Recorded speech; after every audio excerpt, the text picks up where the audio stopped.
If you don't subscribe to the channel, all the stories will happen to you. Get ready for the nightmare. It started with a simple message, one that could have easily been from anyone. A harmless notification blinked on my phone. "Hey, how's it going?" The name attached was unfamiliar, but the tone seemed casual enough. I didn't think much of it at first, assuming it was just a mistaken number or someone I might have met briefly online. But what unnerved me wasn't the message itself. It was the detail in the conversation that followed. I typed back a polite response. "Hey, I think you might have the wrong person." Within seconds, another reply came through. "No, I don't think so, Sarah. You live on Pine Street, right? In that small white house with the green shutters." My fingers froze over the keyboard. Whoever this person was, they knew my name, and even worse, they knew where I lived. My heart quickened as I stared at the message, a sense of unease creeping in. "How do you know that?" I responded, hoping for some logical explanation. Maybe this was an old acquaintance I didn't remember, or someone who lived nearby. But deep down, I knew that wasn't the case. The next message sent a chill down my spine. "I know a lot more than that." I dropped the phone onto my bed, my pulse racing. I thought about blocking the number, deleting the conversation, anything to distance myself from this creepy interaction. But something stopped me. Maybe it was curiosity, or maybe it was the underlying fear that this was something more sinister. Against my better judgment, I picked the phone back up. "Who are you?" I demanded, hoping to regain some control of the situation. His response was immediate. "I'm just someone who's been watching for a while. You got a routine, you know? You always leave for work around 7:45 a.m., coffee in hand, wearing that gray jacket with the frayed sleeves. And you never lock your back door. Makes things so easy." I could feel the blood drain from my face. My back door. No one knew about that. No one except me. The latch had been broken for months, and I kept putting off getting it fixed. I shot up from my bed and rushed to the kitchen, checking the door. It was closed, but the idea that someone had been near enough to notice its flaw was horrifying. I locked the door immediately and hurried back to my room, my hands trembling as I typed a new message. "If you know what's good for you, you'll leave me alone." The 3 dots appeared, indicating that he was typing again. I watched, my breath held, as the next message came through. "Or what, Sarah? What will you do? Call the police? You won't find me. I'm closer than you think." I scanned my room, paranoid that somehow, somewhere, this man was watching me. The curtains were closed, the windows shut, but the sense of being observed was overwhelming. Every little noise, the hum of the fridge, the creak of the floor, felt amplified like someone was right behind me. Suddenly, another message popped up. "Don't be scared. I'm not going to hurt you. Yet. I just want to know more about you. See how far I can get." That word, yet, echoed in my mind. My panic surged. Whoever this was, they weren't just playing some sick prank. They had an agenda, and I had no idea what it was. I dropped my phone onto the bed again and dialed my best friend, Jenna. My voice trembled as I recounted the messages, every detail making my situation feel more real, more dangerous. She was as shocked as I was, urging me to call the police, to leave the house immediately. But where would I go? How could I even begin to explain this without sounding paranoid? Just as I hung up the phone with her, it buzzed again. One new message. "Talking to Jenna won't help you."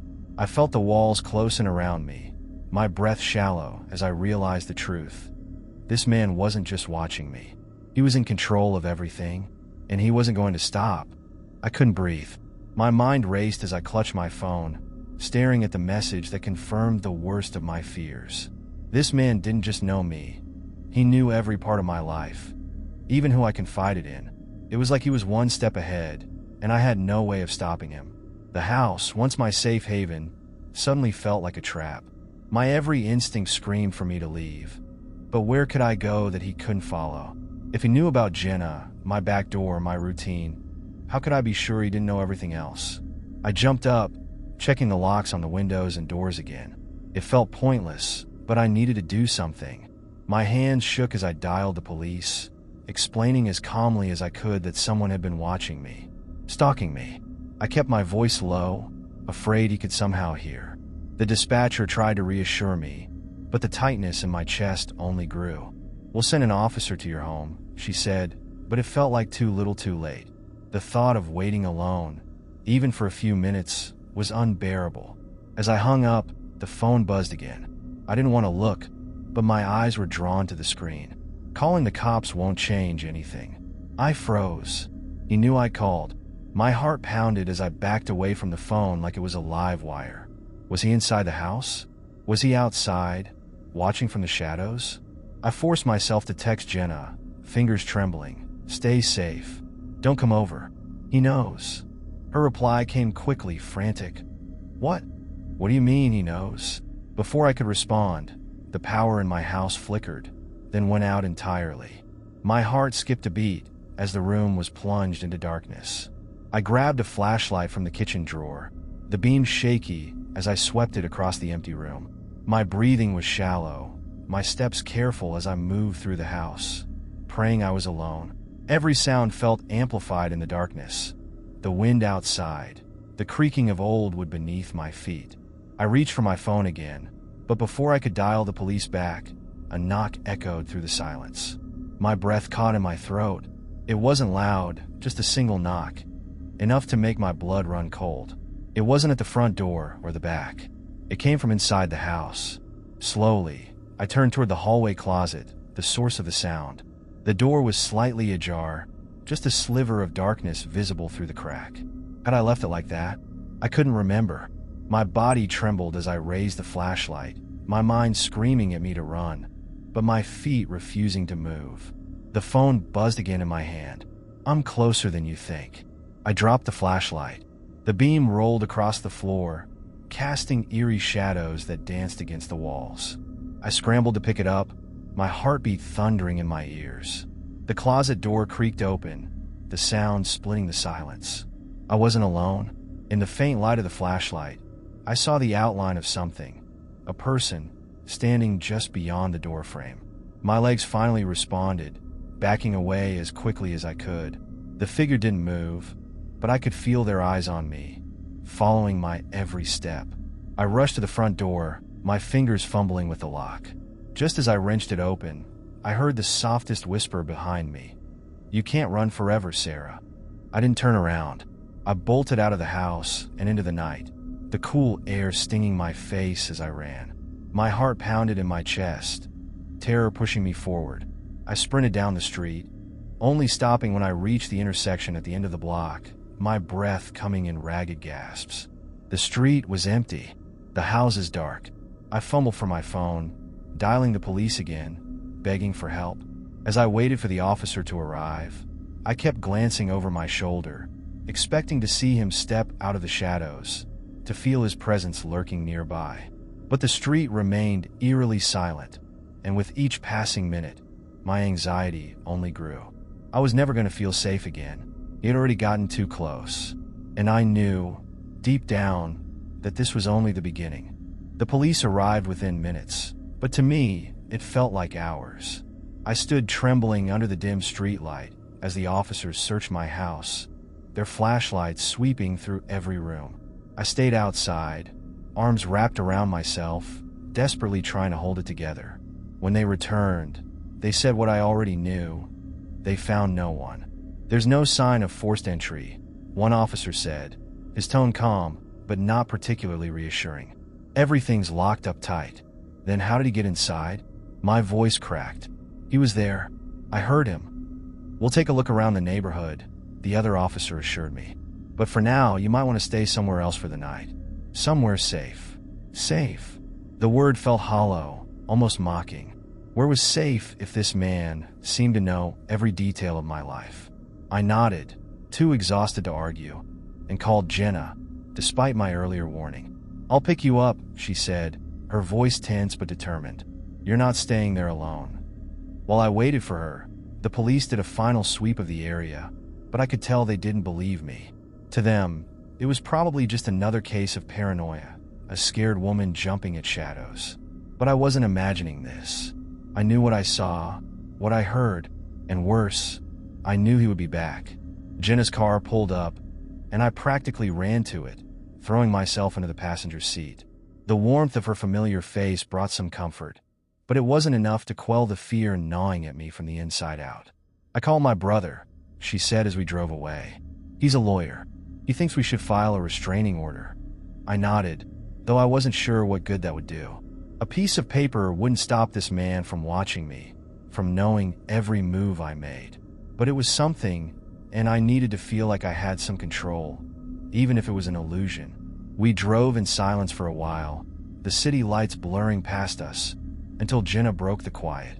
"Sarah," she began, her voice hesitant. "Did you ever meet him?" "Who?" "This guy," she clarified. "The one who's been stalking you. Did you ever talk to him? Online, maybe?" I stared out the window, memories surfacing like jagged shards of glass. The truth was I had. Months ago, during a lonely stretch of winter, I'd started chatting with someone online. It had been harmless at first, just casual conversation. He seemed nice, normal even. But then the questions started getting personal. He wanted to know more about me, about my life. And when I began pulling back, the messages became more frequent, more insistent. I blocked him, but part of me always wondered if I should have done more. "Sarah," Jenna's voice pulled me back to the present. "I did," I whispered, "but I never thought. I didn't think it would lead to this." Jenna's grip tightened on the steering wheel. "We need to tell the police. He's been planning this." The word sent a chill through me. She was right. This wasn't some random act of terror. It was calculated, methodical. He'd been watching, waiting, and now it was all unraveling. When we reached Jenna's apartment, she set me up in her spare room, locking every door and window in the place. We sat together for hours, talking about everything except him, trying to keep the fear at bay. But no matter what we discussed, his presence lingered in the back of my mind. That night, sleep was impossible. Every creak of the building, every gust of wind against the window felt like a threat. I kept my phone close, checking it every few minutes, half expecting another message. But it didn't come. Not that night. The following day, Jenna and I went to the police station. I gave them all the information I could about the online messages, the strange texts, everything. They took my statement, promised to look into it, and offered their usual reassurances. But even as I left, I could feel doubt crawling up my spine. 2 days passed. I stayed with Jenna, refusing to return to my own house. The silence during those days was almost worse than the fear itself. It was as though he had disappeared entirely. No messages, no sightings, nothing. I tried to convince myself that maybe the police had scared him off, that he was done tormenting me. But then on the third night, I heard it. A knock. Soft, almost polite, just like before. Only this time, it wasn't at the door. It was on the window of Jenna's apartment, just outside the room where I was staying. My blood turned to ice as I slowly turned toward the sound, dreading what I might see. Through the sliver of the curtains, in the dim light from the street, I saw him. A man, standing in the shadows, wearing the same dark hoodie. And as I froze, unable to move, he raised his hand and waved. Slowly, mockingly. And then, just like that, he disappeared into the night. I couldn't breathe. My pulse hammered in my ears as I backed away from the window, my hands trembling uncontrollably. The room felt smaller, the walls closing in on me with every passing second. He had found me. It didn't matter that I wasn't at home. He had known exactly where I was.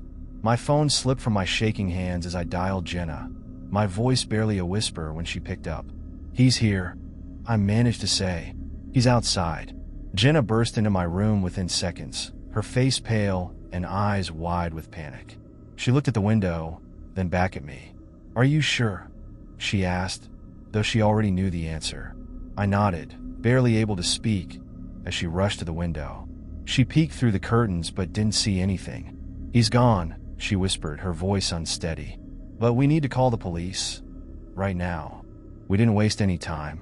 Jenna grabbed her phone and dialed 911, explaining the situation as clearly as she could. I sat on the bed, staring blankly at the window, waiting for the sound of the knock to return. My thoughts spiraled. How did he find me here? Was he watching me the entire time? Was there nowhere I could hide from him? Within minutes, the police arrived. This time, they took it more seriously. 2 officers searched the perimeter of the building while the other 2 asked me for every detail I could remember. But what could I tell them? I had barely seen him, just a figure standing outside, barely visible in the shadows. They jotted down notes, their faces stern, but I could see the skepticism creeping back into their expressions. After an hour, they came back with the same answer. Nothing. No sign of anyone. No evidence that he'd been there at all. "We'll increase patrols around the area," one of the officers said, handing me a card. "Call us if anything else happens." I nodded numbly, clutching the card in my hands, though I doubted it would make any difference. This man was a ghost. He could appear and disappear at will, leaving no trace behind. How could the police catch someone like that? Jenna was doing her best to be supportive, but I could see the fear in her eyes too. The air between us felt different now, as though we both knew we were dealing with something beyond what we could control. Once the police left, Jenna and I sat on the couch in silence. She made tea, trying to calm me down, but my mind was racing. I couldn't stop thinking about the fact that he had found me, that he could have been following me for days, or even weeks, without my knowledge. "We can't stay here," I said suddenly, breaking the silence. "It's not safe. He'll come back." Jenna sighed, her hands gripping her cup tightly. "Where do you want to go? We can't just keep running. We need a plan." I didn't have an answer. Everywhere felt unsafe now. I was trapped in a nightmare with no escape. Jenna suggested a hotel, or maybe staying with her brother. But deep down, I knew that none of those options would make me feel any safer. He would find me again. He always did. That night, despite the overwhelming exhaustion, I couldn't sleep. I lay awake in Jenna's spare room, staring at the ceiling, my thoughts twisting into dark, terrifying places. Every creak of the building felt like him, creeping closer, waiting for the right moment to strike. My heart raced with every imagined sound. At some point, in the early hours of the morning, I must have dozed off because I woke with a start. The room was silent, bathed in the soft glow of dawn filtering through the curtains. For a moment, I thought I had dreamed the entire thing. But then I heard it, a soft, almost inaudible sound. It was the front door. My stomach dropped as I sat up, my ears straining to hear. There it was again, a faint creak, followed by the soft shuffle of footsteps. I could barely breathe as I listened, frozen in place. Someone was in the apartment. I slipped out of bed, moving as quietly as I could. My heart pounded in my chest as I reached for the door, opening it just enough to peer out into the hallway. Jenna's door was closed, and everything else was still. But I knew what I had heard. Someone was inside. I tiptoed down the hallway, toward the living room, my entire body shaking. My mind raced through horrible possibilities. Had he broken in? Was he waiting for me? I reached the corner of the hallway, bracing myself for what I might see. But the living room was empty. Just as I exhaled a shaky breath, a cold sensation washed over me. On the coffee table, sitting neatly in the center, was a small, white envelope. It hadn't been there the night before. My blood ran cold as I stepped closer, my hands trembling as I picked it up. It was addressed to me. My name, written in neat, almost elegant handwriting. I tore it open, my hands shaking as I unfolded the note inside. The message was simple, but enough to send a wave of terror crashing over me. "You can't hide forever." I stared at the note, my breath catching in my throat. The neat handwriting seemed to mock me, as if whoever had written it took pleasure in my fear. My fingers trembled so violently that I dropped the paper, watching it flutter to the ground as though in slow motion. My mind reeled, trying to process how someone had gotten into the apartment without either of us noticing. Jenna's apartment was on the 3rd floor. The doors were locked. The windows were shut. Yet, somehow, he had been here, and he had left me a message, a chilling reminder that there was nowhere I could go to escape him. Suddenly, I heard a sound behind me, soft, hesitant footsteps. Jenna stood at the doorway, her face pale, her eyes widening as they fell on the envelope now lying at my feet. What is that?" she whispered, her voice barely audible. I couldn't bring myself to answer. I simply pointed to the note, my throat too tight to form words. Jenna rushed forward, her movements jerky with panic, and snatched the paper from the floor. Her eyes scanned the message, and her face turned ashen. "He was here," she whispered, looking around the room as if expecting him to appear from the shadows. How did he? "I don't know. I whispered, my voice hoarse. I don't know how he got in. Jenna's eyes filled with panic as she rushed toward the door, checking the lock, then running to the windows, making sure they were still secure. Every motion screamed of desperation, like a last-ditch attempt to find some rational explanation for the impossible. But there was none. This is insane, Jenna cried out, turning to face me. We need to get out of here now. I nodded, unable to argue. Every instinct screamed at me to run, to get as far away as possible. But as we began to gather our things, a cold realization settled in. Wherever we went, he would find me. This was no longer about evading him. He had made it clear that there was no escape. Jenna was already throwing clothes into a bag, her movements frantic, when I stopped in the middle of the room, frozen by a sudden thought. What if he's watching us right now? I said, my voice barely above a whisper. Jenna stopped packing, her eyes darting around the room in fear. Don't say that, she hissed. Please don't. But I couldn't shake the feeling. Every shadow in the room seemed to be watching. Every creak of the floorboards a sign that he was closer than we thought. I felt like a mouse in a trap, caught in his game, powerless to fight back. Jenna grabbed her phone and called her brother, her voice shaking as she explained what had happened. He agreed to pick us up, offering us a place to stay for a few nights. But deep down, I knew it wouldn't matter. No amount of distance or locked doors would keep me safe. 20 minutes later, Jenna's brother arrived. He was tall and strong, his presence offering a fleeting sense of security. But even he seemed uneasy as he glanced at the apartment building, as if sensing something was wrong. We packed our things quickly, barely speaking, both of us lost in our own thoughts. As we stepped outside, the chill of the early morning air hit me, and I glanced around, half expecting to see him watching from the shadows. But the street was empty, silent, as though the world itself had been swallowed by a deep, unsettling stillness. We got into Jenna's brother's car, and as we drove away, I felt a brief moment of relief. But that feeling didn't last long. I knew that this wasn't over. It would never be over, not until I confronted him, whoever he was. As the city streets blurred past, I found myself staring out of the window, my mind drifting back to the note. You can't hide forever. The words echoed in my mind, over and over, until they became a mantra of dread. What did he want from me? Why was he doing this? None of it made sense. The only thing I knew for certain was that he wasn't going to stop. Jenna's brother pulled up outside his house, a modest, quiet home on the outskirts of the city. It felt safe, removed from the chaos of the city, but as I stepped out of the car, a sudden thought chilled me to the bone. What if he had followed us? Jenna's brother led us inside, locking the doors behind us. We collapsed onto the couch, exhausted and terrified. But even as we sat there, wrapped in blankets and sipping the tea Jenna's brother had made, I couldn't shake the feeling that we weren't alone. Every noise in the house, every creak of the floorboards, every gust of wind, set me on edge.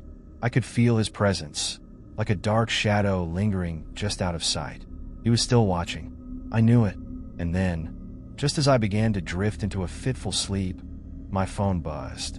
I reached for it, my heart pounding in my chest, and when I looked at the screen, my blood ran cold. A new message from an unknown number. It was just one word soon. Don't forget to subscribe in the channel and like the video for more contents. It started like any other Saturday afternoon. Rain pattered against the windows as I sat in my living room, organizing the clutter of old VHS tapes my mother had handed me weeks ago. They were relics of family memories, birthdays, holidays, and random days my dad had decided to document with his bulky old camcorder. Most of them I had seen 100 times. Others, I barely remembered. With nothing else to do, I thought it might be nice to watch a few, take a trip down memory lane. I dusted off the old VCR we still kept for these tapes, slid one in, and settled back onto the couch. The familiar scenes unfolded on the screen, a flickering collage of our family's past. My mom, younger and full of energy, chasing me and my brother around the backyard. My dad behind the camera, occasionally shifting it to film himself laughing at our antics. It felt comforting until I noticed something strange. About halfway through the tape, during a birthday party at our old house, a man I didn't recognize appeared in the background. He was just standing there, slightly out of focus, leaning against a tree in our backyard. He wore a gray shirt, his face partially obscured by the shadows of the leaves, but he was clearly watching us. I paused the tape, squinting at the screen. Who was it? I tried to remember that particular birthday party, but nothing stood out. A lot of family, friends, and neighbors had come and gone from our lives over the years, but there was something unsettling about this man. His posture, the way he stood apart from the crowd, watching silently. He didn't look like he belonged. I shrugged it off, assuming he must have been a friend of my parents I had forgotten. After all, this was nearly 20 years ago. My memories from that time were hazy at best. But as the tape continued, I couldn't shake the uneasy feeling that something was off.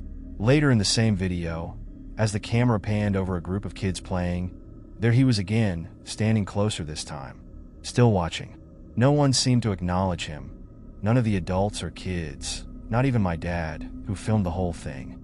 It was as if he were invisible to everyone but me in that moment, 2 decades later. The scene cut to the cake being served, laughter and chatter filling the air, and the man was gone. I tried to push the thought aside, telling myself it was nothing, but deep down, I couldn't forget how out of place he seemed. Who was he? Curiosity got the best of me, and I popped in another tape. This one was from a random summer day, a barbecue at our house. The familiar faces of family and friends filled the screen. The sound of sizzling burgers and clinking glasses mixing with the ambient noise of kids playing in the yard. I watched with a growing sense of tension, unsure of what I was even looking for. But then, near the end of the tape, there he was again. The same man, standing near the fence this time, his back turned slightly toward the camera, but unmistakable in his presence. It didn't make sense. Why would the same man, someone I didn't recognize, appear in 2 separate home videos, years apart? My heart raced as I rewound the tape, watching the scene over and over, trying to make sense of it. There was no explanation, and no reason why no one else seemed to notice him. I spent the rest of the afternoon going through more tapes. Birthday parties, Christmas mornings, random family events. I started fast-forwarding through the mundane moments, looking only for glimpses of him. By the time evening came, I had found him in 3 more videos. Always in the background, always watching. I couldn't stop now. The need to understand who this stranger was, and why he kept appearing in our home videos, consumed me. I stayed up late, rifling through the remaining tapes, looking for any clue. And then, just after midnight, I found it. One last tape, hidden at the bottom of the box. It wasn't labeled like the others. The tape itself was worn, the black casing cracked slightly at the edges. Something about it felt different. I slid it into the VCR, my hand shaking slightly as I pressed play.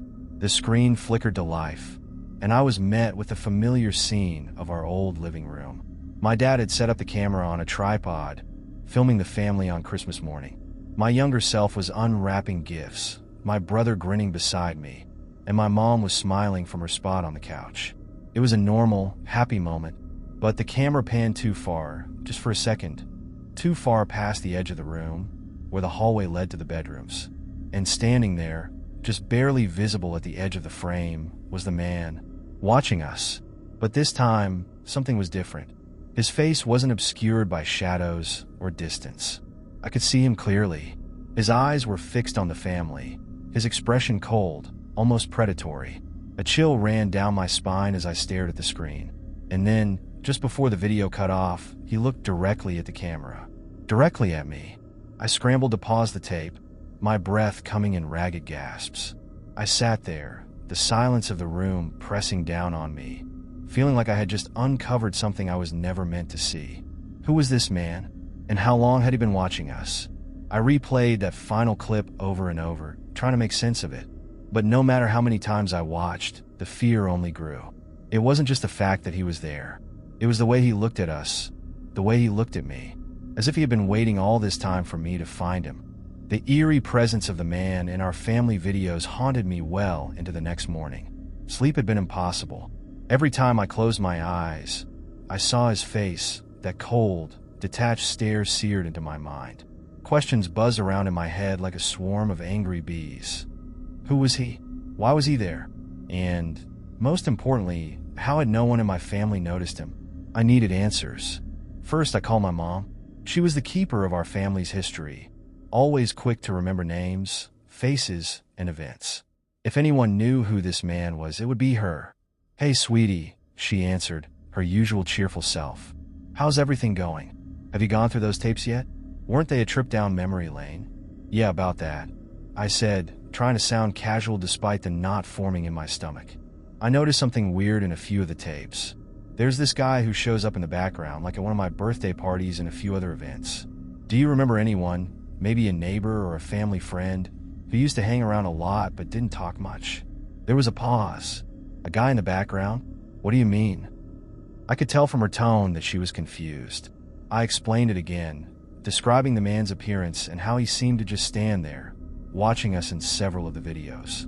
"Honey, I don't remember anyone like that," she said, her voice tinged with concern. "We didn't have any neighbors who were that close with us, and I can't think of anyone we knew who would have been hanging around like that." A cold shiver ran down my spine. "You don't remember him at all?" "No, I don't," she said, her voice firm. "If someone like that had been at your birthday party or those events, I would have remembered." "Are you sure it wasn't just some weird shadow or maybe a mistake with the camera?" I hesitated. Could it have been something like that? A trick of the light or an issue with the old footage? I wanted to believe that. But no, the man had been too clear, too real. "I don't think so," I said, biting my lip. It's definitely a person." "Sweetie, you're scaring me now. Do you want me to come over and take a look at these tapes with you?" "No, it's fine," I lied. "I'm probably just overthinking it. I'll take another look later. Maybe it's nothing." After we hung up, the silence in my apartment felt heavier, more oppressive. I stared at the pile of tapes still sitting on the coffee table, but I couldn't bring myself to play any more of them right then. Instead, I decided to do some digging. If this man had appeared in multiple videos over the years, maybe there was a deeper connection. Someone my parents might have forgotten or dismissed as insignificant. I spent the next few hours scouring through old photo albums, family records, anything that might give me a clue. But nothing came up. There was no mention of a man fitting his description anywhere. Every photograph from the events where he appeared in the tapes showed nothing unusual, just the faces of friends and family. Frustrated and exhausted, I finally gave in to the growing dread that gnawed at my gut. I needed to find someone who could help. There was one person who had been present at most of those events, my dad. He had been behind the camera. Maybe he had noticed something he didn't think was important at the time, but could make sense now. The problem was, my dad wasn't the easiest person to talk to. He and my mom had separated a few years ago, and since then, he distanced himself from the family. We spoke occasionally, but it was never more than small talk. Still, I had to try. I picked up the phone and dialed his number. After a few rings, his gruff voice answered. "Hey, kiddo. What's up?" "Dad, I've been going through some old tapes. The ones from when we were kids," I said, trying to sound nonchalant, though I could hear the nervous edge in my voice. "Oh yeah? Those were some good times, huh?" He sounded distracted, like he was only half listening. "Yeah, they were, but..." I noticed something strange. In a few of the videos, there's this guy who shows up in the background. I don't recognize him, and neither does Mom. You don't happen to remember someone who was always around, but wasn't really part of the family, do you? There was a long pause on the other end of the line. Too long. When he finally spoke again, his voice was low, almost hesitant. "A man? What did he look like?" "Kind of tall, wearing a gray shirt. He's in the background, like he's just watching. You filmed him in a few different tapes." Silence. My heart pounded in my chest as I waited for his response. "Dad, do you remember him?" I don't know. I mean, I remember filming those days, but he trailed off, and for a moment, I thought he was going to dismiss it entirely. But then he said, "There was this one time. I think it was at your birthday party. I remember feeling like someone was watching us." I turned the camera around, but there wasn't anyone there. It gave me the creeps at the time, but I just figured it was nothing. My blood ran cold. "Are you saying you felt him watching us too?" "I don't know, kiddo. I don't like the sound of this. Maybe it's just an old glitch in the tape or something." But I knew better. Whatever this was, it wasn't a glitch. It was something more, something real. And I was going to find out exactly what, or who, this man was. After hanging up with my dad, I sat in the silence of my apartment, my mind racing. The fact that both of my parents were unaware of this man's existence didn't make me feel any better. If anything, It amplified the feeling of unease that had been growing since I first saw him in those tapes. My dad's memory of being watched, even though he had dismissed it at the time, sent chills down my spine. This wasn't just an ordinary stranger. Whoever, or whatever, this man was, he had somehow embedded himself into the fabric of my family's memories, and no one seemed to have noticed. I couldn't shake the feeling that there was more to this than just a series of old tapes. There had to be some connection, some clue hidden in the footage or perhaps in our family's history. But every attempt I made to uncover it led to dead ends. No one I contacted recognized the man, and I found no trace of him in old family documents or photos. That night, I sat down to watch the tapes again. As I rewound the first one, I told myself I was looking for something, anything I might have missed. The birthday party scene flickered back onto the screen. There he was, standing in the background, his expression as blank and unreadable as before. Then a thought struck me. What if this wasn't just about the tapes? What if the man's presence extended beyond the footage? I stood up, suddenly uneasy. The darkness in my apartment seemed thicker than before, the shadows deeper. Every creak and rustle outside my window felt like a threat. I checked the locks on my door twice before finally convincing myself that I was just being paranoid. But the feeling wouldn't go away. It gnawed at me, like a persistent whisper in the back of my mind. I couldn't focus on anything else. The man was consuming my thoughts. A few nights later, I had a dream. In it, I was back at the birthday party from the tape. Everything was as it had been. The decorations, the guests, the music playing softly in the background. But something was wrong. Everyone's faces were blurred, except for the man. He stood there, just like in the tape, watching. His eyes, cold and empty, seemed to fixate on me. I wanted to run, but my legs wouldn't move. I tried to scream, but no sound came out. The man started to walk toward me, slow and deliberate, his expression unchanging. I felt a suffocating dread, like he was closing in on me not just physically, but emotionally, mentally, like his mere presence was eroding my sense of reality. Then, just as he reached me, I woke up. My heart pounded in my chest, and I was drenched in sweat. For a few moments, I lay there, trying to calm my breathing, convincing myself it was just a dream. But deep down, I knew it wasn't just my mind playing tricks on me. The man was starting to invade my life, creeping into my subconscious. I couldn't ignore it anymore. Something had to be done. I had to find out who this man was before he took over every part of my life. I decided to visit my childhood home, where most of the tapes had been filmed. My parents had sold the house years ago, but I figured it was worth checking out. Maybe, just maybe, there was something there, something that could explain this strange phenomenon. I didn't tell anyone where I was going. It felt too personal, too bizarre to explain to anyone without sounding crazy. Armed with nothing but my growing desperation and the hope that I could somehow uncover the truth, I drove back to the old neighborhood.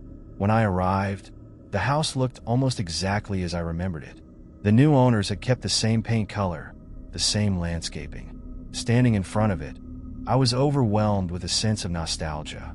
But there was something else too, a feeling of dread, like the house was somehow connected to everything that had been happening. I knocked on the door, my heart racing. When a middle-aged woman answered, I introduced myself and explained that I had grown up in the house. She was kind enough to let me inside after I explained that I was interested in revisiting some of my childhood memories. The inside of the house had changed slightly with the new owner's touches, but the layout was the same. As I walked through the familiar rooms, memories flooded back. Birthday parties, family gatherings, quiet nights by the fireplace. But there was no sign of anything unusual. Nothing that suggested the man had been here, lurking in the shadows. I felt a mixture of relief and frustration. Maybe this trip had been a waste of time. Then, as I was about to leave, something caught my eye. In the hallway where the camera had been positioned during the birthday party in the tapes, I noticed a small, faded mark on the wall. It was faint, barely visible, but it was there. It looked like the outline of a door, one that had been sealed off long ago. Chills ran down my spine. A door that shouldn't exist. I turned to the homeowner and asked if she knew anything about the mark. She frowned and said she hadn't noticed it before, but assumed it was just part of the old house's wear and tear. But I knew better. Something was behind that wall. The man had been here, and whatever secret this house held, It had to be connected to him. I couldn't shake the feeling that the faded mark on the wall held the key to understanding everything. The woman who lived in the house seemed unfazed by it, but to me, it felt like a doorway to the past, one that had been deliberately hidden, sealed away from view. I stared at the faint outline, my mind racing with possibilities. "Do you think there could have been something here? Like an old door?" I asked, trying to sound casual. The woman shrugged. "It's possible. These old houses have lots of quirks. We've never really looked into it." Her response didn't satisfy me. There was something too coincidental about this hidden feature of the house that aligned so perfectly with the strange events surrounding the tapes. It felt like a thread waiting to be pulled, a mystery waiting to be unraveled. I thanked her for letting me look around and left, but as I walked back to my car, I knew I wasn't done with that house. There had to be a way to get inside that wall, to see what was hidden there. That night, I barely slept. My mind was consumed with thoughts of the hidden door, the man in the tapes, and how they might be connected. I kept replaying the birthday party scene in my head, over and over, until I started to question what was real and what was a product of my imagination. The next day, I returned to the house. This time, I came prepared. I didn't tell the woman I was coming back. I knew it would seem suspicious, but I couldn't risk being turned away. Instead, I parked a few blocks away and waited until nightfall, hoping that I wouldn't have to do something I might regret. As the sun set, casting long shadows across the neighborhood, I snuck up to the side of the house. My heart pounded in my chest as I scanned the area for any sign of movement. The lights inside the house were off, and it seemed like the family had gone to bed. I moved quickly, my footsteps silent on the grass. I reached the wall where I had seen the outline of the hidden door and pulled out the small crowbar I had brought with me. With trembling hands, I wedged it into the gap between the bricks and began to pry them loose. The first few bricks came away easily, revealing a dark, hollow space behind them. I shone my flashlight into the opening and saw what looked like an old wooden door frame. My heart raced with a mix of fear and excitement. This was it, the hidden room. I pried away more bricks, widening the opening until I could squeeze through. The space behind the wall was cramped and musty, the air thick with dust.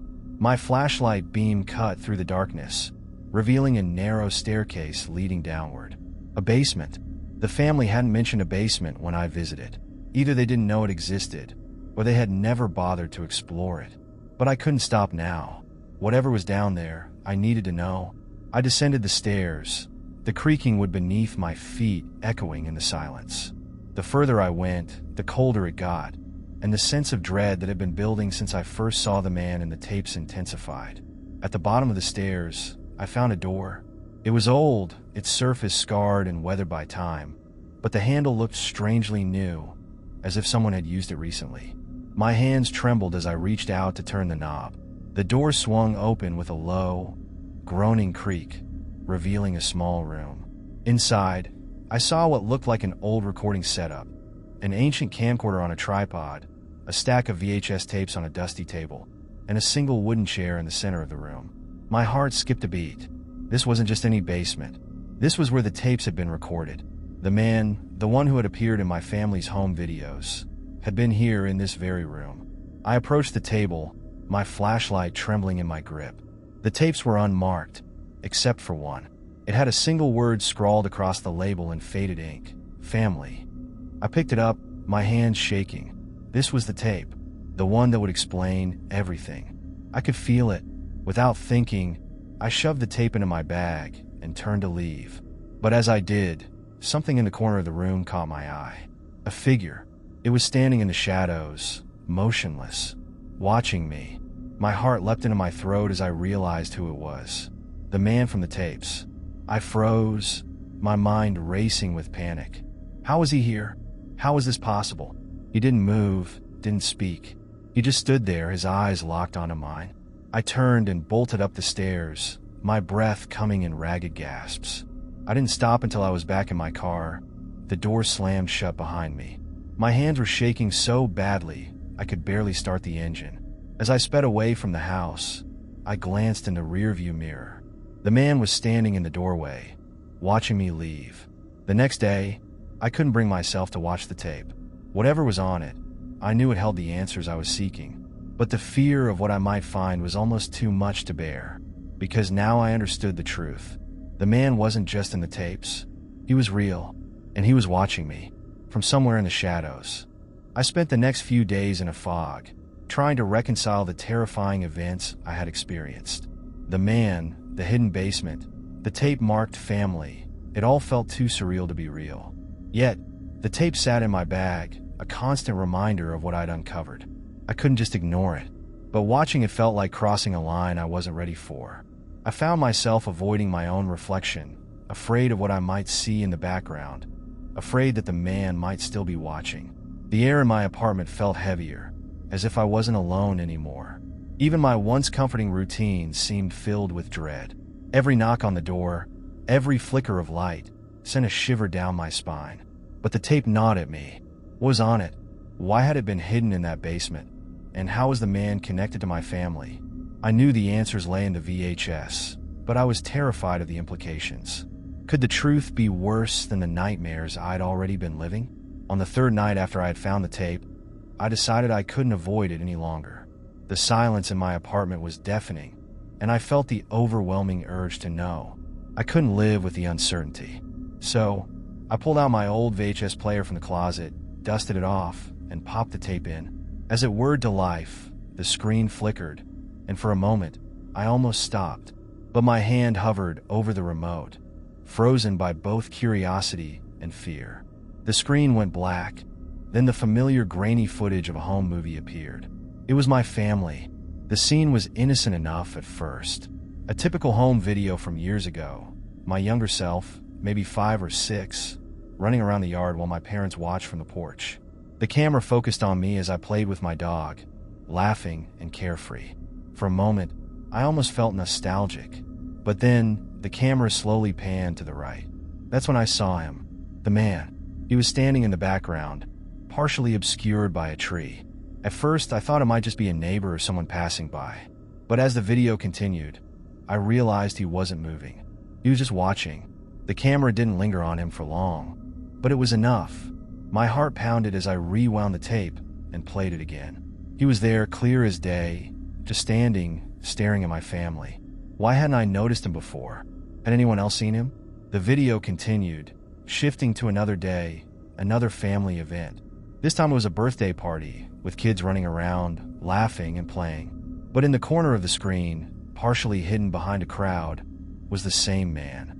His face was impossible to make out, but his presence was unmistakable. I felt sick to my stomach. This man had been at our family gatherings. He had been in our lives and no one had noticed. Or worse, maybe they had, but no one had said anything. The tape ended abruptly, the screen flickering to black. But I knew there was more. I ejected the tape, flipped it over in my hands, and inspected it more closely. Something didn't sit right with me. Why was this particular video hidden in that basement? Then I noticed something strange. The tape looked like it had been tampered with. The label on the back seemed uneven, as if it had been peeled off and replaced. I carefully pried it up with my fingernail, revealing a second label beneath it. My heart skipped a beat. The original label read, "Do not watch." I recoiled, dropping the tape as if it had burned me. Do not watch. Why had someone gone to such lengths to hide this? And what did they not want me to see? But now it was too late to stop. I popped the tape back in and fast-forwarded. At first, it was just more home footage, but then the screen glitched and everything changed. The next part wasn't a family gathering. It wasn't even outside. It was a dimly lit room, like a basement or a cellar. The camera was shaky, as if someone was filming in secret. My breath caught in my throat as I realized what I was seeing. It was the same basement I had just been in.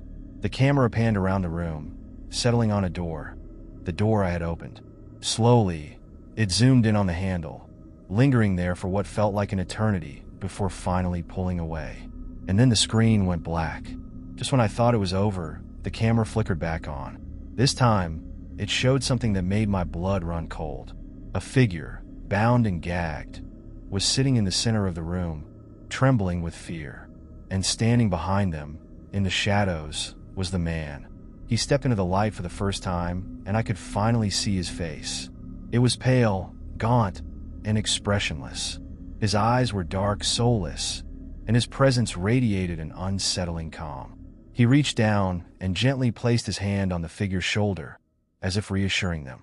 Then, without warning, he turned to face the camera directly. He was looking at me. I scrambled for the remote, my hands shaking, but the tape wouldn't stop. The man's face filled the screen, his cold eyes never wavering. He didn't speak, but his message was clear.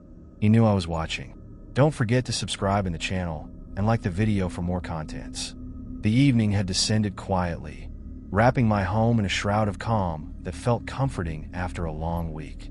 I had always appreciated the solitude of my house, nestled at the edge of a small town where the streets were lined with old trees and the air was filled with the scent of pine. As I settled into my favorite chair with a cup of tea, I was ready to unwind with a good book. But then, just as I began to lose myself in the pages, an unexpected sound shattered the peace. The unmistakable ring of a phone echoed from the basement. I paused, listening intently. The sound persisted, each ring vibrating through the floorboards, reverberating in my chest. My heart raced. I didn't own a landline, and my cell phone was safely tucked away in my bag, turned off for the evening. The only phone I could think of was an old rotary phone my grandmother had left behind, sitting unused on a dusty shelf in the basement. Why was it ringing now? I hadn't even thought about it in years. Curiosity mingled with a slight unease as I set my book aside, placing my mug on the table. The ring continued, each tone becoming more insistent, more demanding. With a deep breath, I made my way to the basement door. The dim light above flickered, casting eerie shadows along the walls. I hesitated for a moment, debating whether to turn back, but I felt drawn to the sound, an inexplicable urge to find out what awaited me in the darkness below. As I descended the stairs, the air grew colder, the wooden steps creaking beneath my weight. Each step felt like a step deeper into a mystery I hadn't asked to unravel. Finally, I reached the bottom and switched on the light. The bulb flickered, illuminating the space around me, a typical basement cluttered with boxes, forgotten furniture, and the faint scent of mildew. And there it was, the old rotary phone, sitting on a rickety table in the corner. The phone's receiver jiggled slightly with each ring, as if it had a life of its own. I approached slowly, the rings growing louder and more chaotic in my ears. I reached for it, half expecting the ringing to stop as soon as I picked it up, but it didn't. It continued to ring, the sound insistent and jarring in the otherwise silent space. My fingers trembled as I lifted the receiver, my heart pounding. "Hello," I said, my voice sounding small and uncertain. Silence. I waited, the kind of silence that feels heavy, as if something were lurking just out of sight. The air in the basement seemed to thicken around me. "Is anyone there?" I repeated, but the only response was the faint hum of the line. Just as I was about to hang up, a voice broke through the stillness. It was low and gravelly, each word punctuated with a hint of urgency. "You shouldn't have answered." A chill crept up my spine, and I felt a sudden urge to drop the receiver. My instinct screamed at me to flee, to retreat to the safety of my upstairs, but something kept me rooted in place. "Who is this?" I demanded, my voice shaky yet defiant. But there was only silence on the other end. The line went dead, and I stood there, staring at the receiver as if it were a snake poised to strike. My thoughts raced.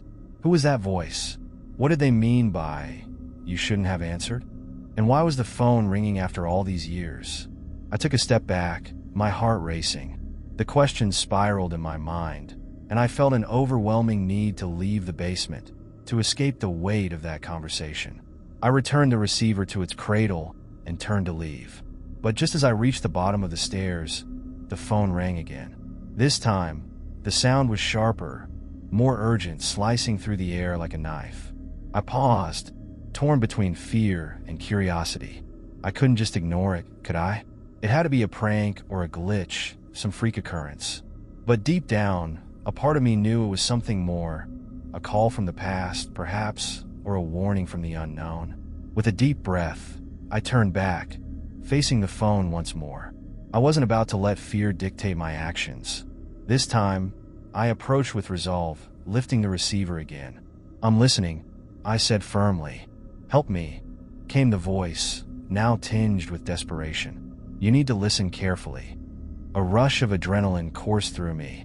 I could feel the weight of the moment pressing down, like the air before a storm. I leaned closer, straining to catch every word. "You have to get out," the voice continued, urgency palpable. "They're coming for you. You need to leave before it's too late." "Who's coming?" I asked, but there was no answer, only static crackling through the line. The tension in the air thickened, and I could feel panic rising in my chest. I couldn't understand what was happening, but every instinct told me that I was in danger. Then the phone went dead again. I stood there for a moment, frozen in place, heart racing. The basement felt oppressive, the shadows creeping closer, as if the darkness itself were alive. I realized I had to make a choice. Confront whatever lay in the depths of this mystery, or flee and leave it behind. I chose to face it, but the moment I turned to leave, the lights flickered ominously, and the basement plunged into darkness. A rush of fear enveloped me as I groped for the light switch, my breath quickening. I finally found it, and the dim light flickered back on. But something had changed. The air felt charged, heavy with a presence that wasn't there before. I glanced around, feeling a prickling sensation at the back of my neck. And then I heard it, a whisper, faint but unmistakable, echoing from the shadows. "You shouldn't have answered." I felt a chill run down my spine, and without a second thought, I bolted up the stairs, slamming the basement door behind me. The echoes of that voice lingered in my mind, a haunting reminder of the strange phone call that had changed everything. What had I unwittingly opened? And who, or what, was waiting for me? Sleep eluded me that night. The whisper replayed in my mind like a broken record, a haunting refrain that refused to fade. I tossed and turned, glancing at the clock every few minutes, the numbers glowing eerily in the dark. The shadows in my room seemed to dance, morphing into ominous shapes that pressed against the walls. Each creak of the house felt amplified, a reminder that something had shifted, that I had stepped into a realm I couldn't fully comprehend. As dawn broke, a weak light seeped through my curtains, bringing with it a fragile sense of calm. I forced myself to get out of bed, determined to push the strange events of last night to the back of my mind. Breakfast was a routine affair, but the comfort of coffee and toast felt hollow. I couldn't shake the feeling that the basement still held secrets waiting to be unearthed. After a restless morning, curiosity got the better of me. I found myself staring at the basement door, a heavy wood barrier that felt like a portal to another world. Could I ignore the phone call? I didn't think so. I needed answers. Steeling myself, I opened the door and descended the stairs again. The air felt colder this time, as if the house itself was holding its breath, waiting for me to uncover what lay hidden. The faint smell of dust and mildew surrounded me, but I pushed it aside as I made my way to the rotary phone. As I approached it, I noticed something on the table.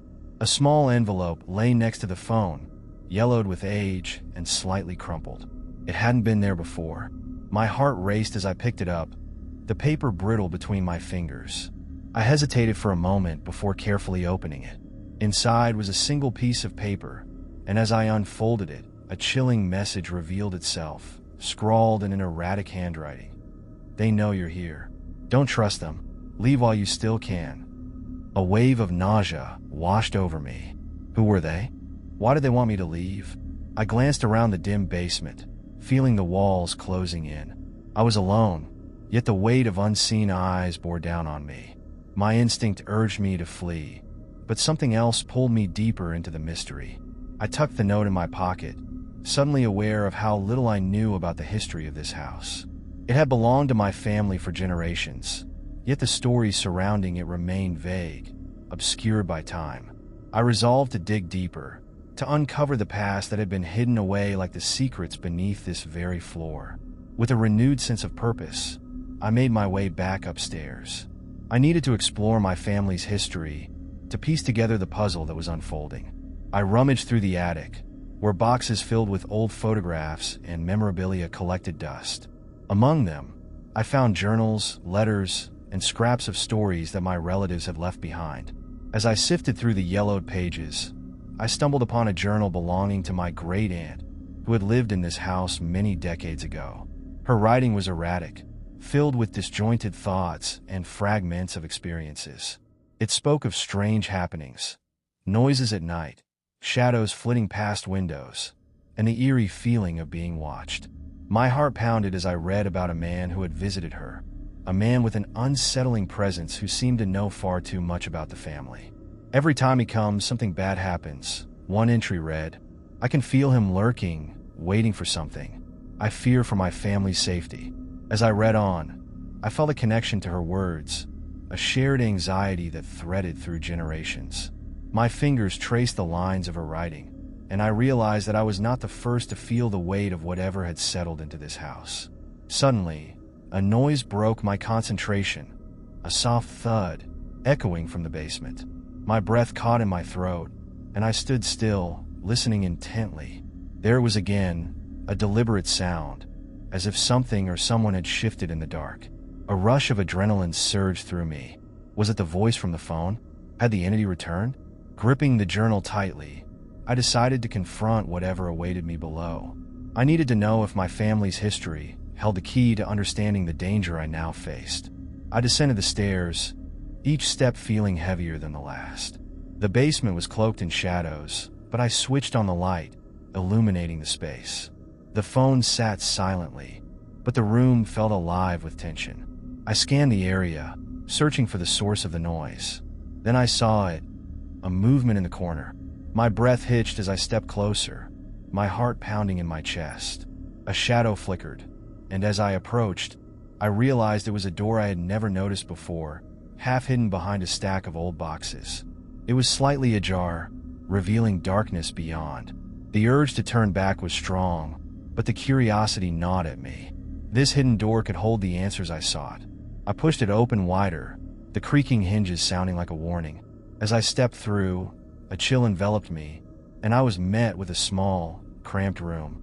Inside, the air felt thick, suffocating, as if it had been untouched for years. Dust motes danced in the weak light as I scanned the walls.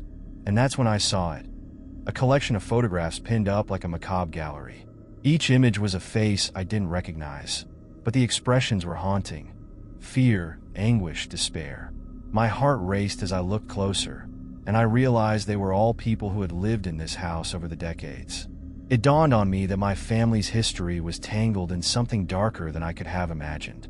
Then, among the photos, I spotted a familiar face. My great-aunt, smiling but with an unsettling shadow lurking behind her. I felt a chill run down my spine. It was the same man she had written about. My pulse quickened as I backed away, feeling the weight of unseen eyes on me. Suddenly, the door behind me slammed shut, plunging the room into darkness. Panic surged through me as I pounded on the door, but it wouldn't budge. I was trapped, ensnared in the very heart of the mystery that had haunted my family for generations. And in that moment, I understood. The secrets of the house were far more sinister than I had ever realized. Whatever force was at play was not only aware of my presence, but was actively trying to keep me from escaping. I had crossed a threshold, and now, the only way out was to confront the truth, no matter how terrifying it might be. My breath quickened in the stifling darkness. The oppressive silence enveloped me, the air heavy with tension as I pressed against the door, willing it to open.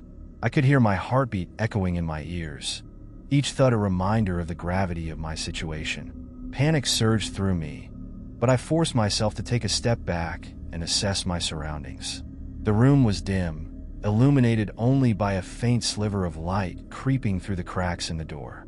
The walls felt as though they were closing in, lined with the faces of the lost, each photograph a testament to the lives intertwined with the house. My great-aunt's image stood out, a specter of her former self, tethered to something dark and foreboding. I turned to face the photographs once more. Each expression of fear seemed to mock me, urging me to remember. What had happened to them? Why were their faces trapped here, in this hidden chamber? I felt a surge of determination. If I was going to uncover the truth, I had to confront whatever malevolence lurked in the shadows. Taking a deep breath, I stepped further into the cramped room. I ran my fingers over the photographs, tracing the outlines of their faces. The closer I looked, the more I felt their stories reaching out to me, a silent plea for recognition. The air shimmered with an unsettling energy, the hairs on my arms standing on end. Suddenly, I heard a faint sound, a whisper, barely audible, but it sliced through the silence like a knife. "Help us." It was soft, almost melodic, but there was an urgency behind it that sent a shiver down my spine. My instincts screamed at me to flee, yet something held me in place. I scanned the room for the source of the voice. The photographs held my gaze, and it was then that I noticed a small box perched on a rickety shelf above the images. Its presence felt out of place, an anomaly amidst the despair that surrounded me. I reached for it, the wood cool against my fingertips, and lifted it down. The box was intricately carved, the design swirling in patterns that seemed to pulse with energy. I hesitated before opening it, a sense of dread pooling in my stomach. What if this box contained the key to their suffering, or worse, to my own? With a trembling hand, I flipped the lid open. Inside lay a collection of small trinkets, a rusted key, a tarnished locket, and a handful of brittle letters. Each object seemed to hum with significance, and as I examined them, I felt an overwhelming connection to the past. The locket caught my eye, and I carefully unclasped it, revealing a faded photograph of a woman who looked strikingly like my great-aunt. The realization hit me like a cold wave. This was a fragment of her life, a remnant of the ties that bound her to this house and the shadows that haunted it. I could feel her presence surrounding me, urging me to delve deeper. With renewed resolve, I began to sift through the letters. Each one was filled with desperate pleas, accounts of strange occurrences, and hints of a darkness that had taken root within these walls. The final letter was scrawled in haste, the ink running as if the writer had been overcome by fear. "Do not trust him. He will take everything. I fear for the souls trapped here. I can't break free. If you find this, leave while you still can. Don't end up like us." As I read the chilling words, the atmosphere shifted. A heavy presence filled the room, suffocating and thick.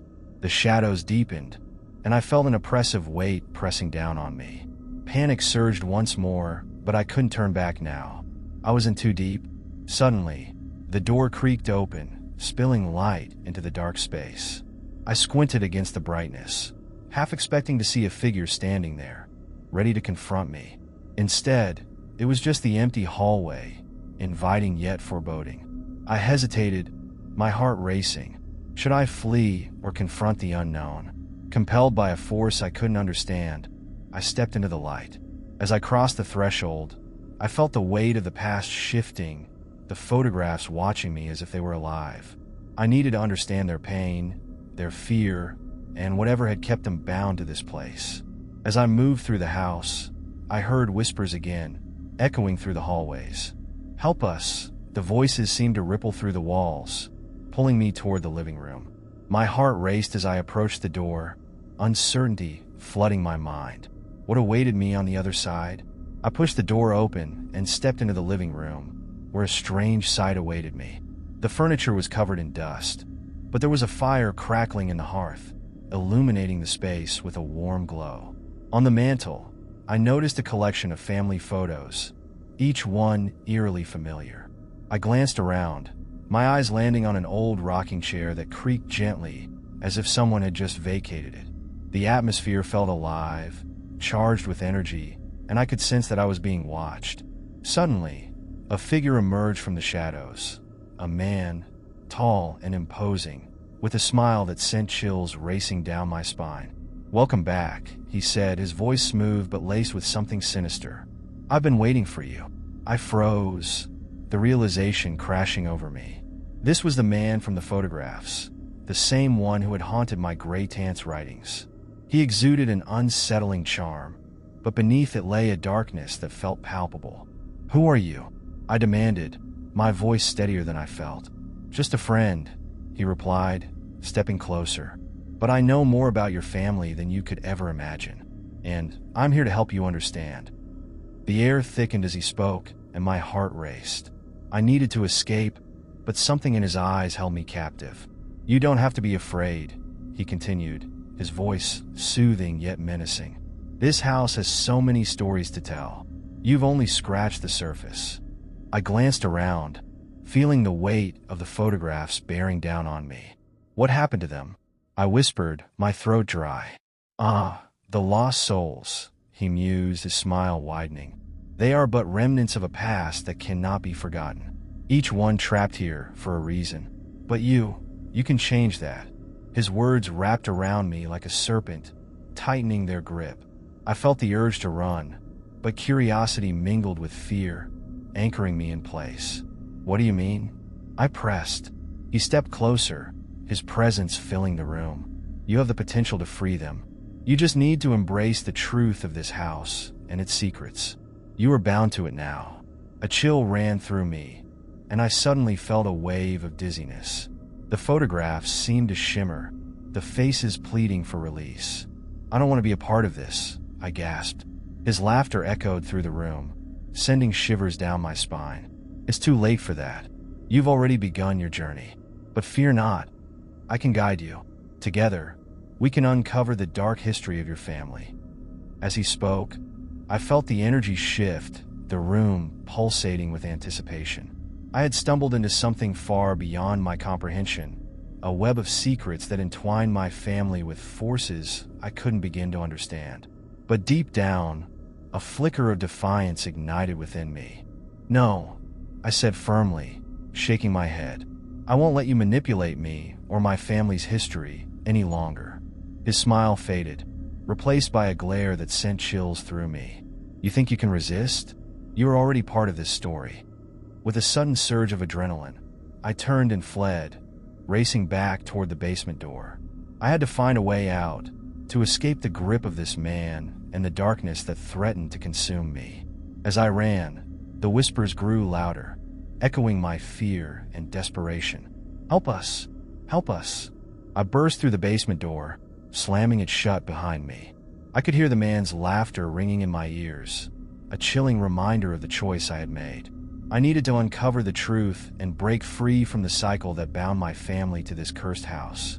And as I stood in the dim light of the basement, I knew that my journey was only beginning. The secrets that lay beneath the surface were calling to me, and I was determined to face them head-on. The darkness of the basement pressed in on me, but I could hear the whispers growing fainter, like distant echoes from another time. I took a moment to gather my thoughts, leaning against the door I had just slammed shut. My heart raced, and I could still feel the man's chilling presence lingering in the air. I needed to find answers, and the basement felt like the place to start. It was an area I hadn't thoroughly explored, and I wondered what secrets it might hold. I took a deep breath and began my descent into the dim light, where shadows danced along the concrete walls. My footsteps echoed softly, the sound oddly comforting against the backdrop of uncertainty. There was an old workbench to one side, covered in dust and littered with forgotten tools. I brushed my fingers over the surface, feeling the rough texture of the wood beneath the layers of neglect. As I scanned the room, something caught my eye, a faint glimmer coming from the far corner. Curiosity piqued, I made my way toward it. In the shadows, I found a small trunk, its latch rusted but intact. It was covered in cobwebs, as if it had been untouched for years. With some effort, I pried it open, revealing a collection of dusty journals. They were worn, the leather covers cracked and aged. I pulled one out and opened it carefully, the pages fragile and yellowed with time. The handwriting was elegant yet hurried, the ink faded but legible. The entries were dated back decades, filled with accounts of strange occurrences in the house. Unexplainable noises, shadowy figures, and the unshakable feeling of being watched. My Grey-Tant's name was mentioned frequently, along with a few others I didn't recognize. The deeper I read, the more I felt a chill crawl up my spine. There were mentions of rituals and whispers in the night, of a darkness that hung over the family like a shroud. Each entry seemed to pull me deeper into the history, revealing a tapestry of fear and sorrow. I turned to the last entry, written hastily, as if the writer had felt an urgent need to document their thoughts before it was too late. The words tumbled onto the page. I fear for my life and the lives of my family. There is something in this house, something that binds us to it. If you find this, do not stay. Leave while you still can. As I read those final words, a sense of dread washed over me. I was already too deep into this story, and there was no turning back now. I carefully placed the journal back in the trunk, my mind racing with the implications of what I had just discovered. Suddenly, a creaking noise echoed from above, causing me to freeze. It sounded like footsteps moving across the floorboards, growing closer. My heart pounded as I held my breath, straining to listen. The last thing I needed was to encounter that man again, or worse, whatever entity haunted this place. The footsteps continued, slow and deliberate, as if someone, or something, was drawing closer to the basement door.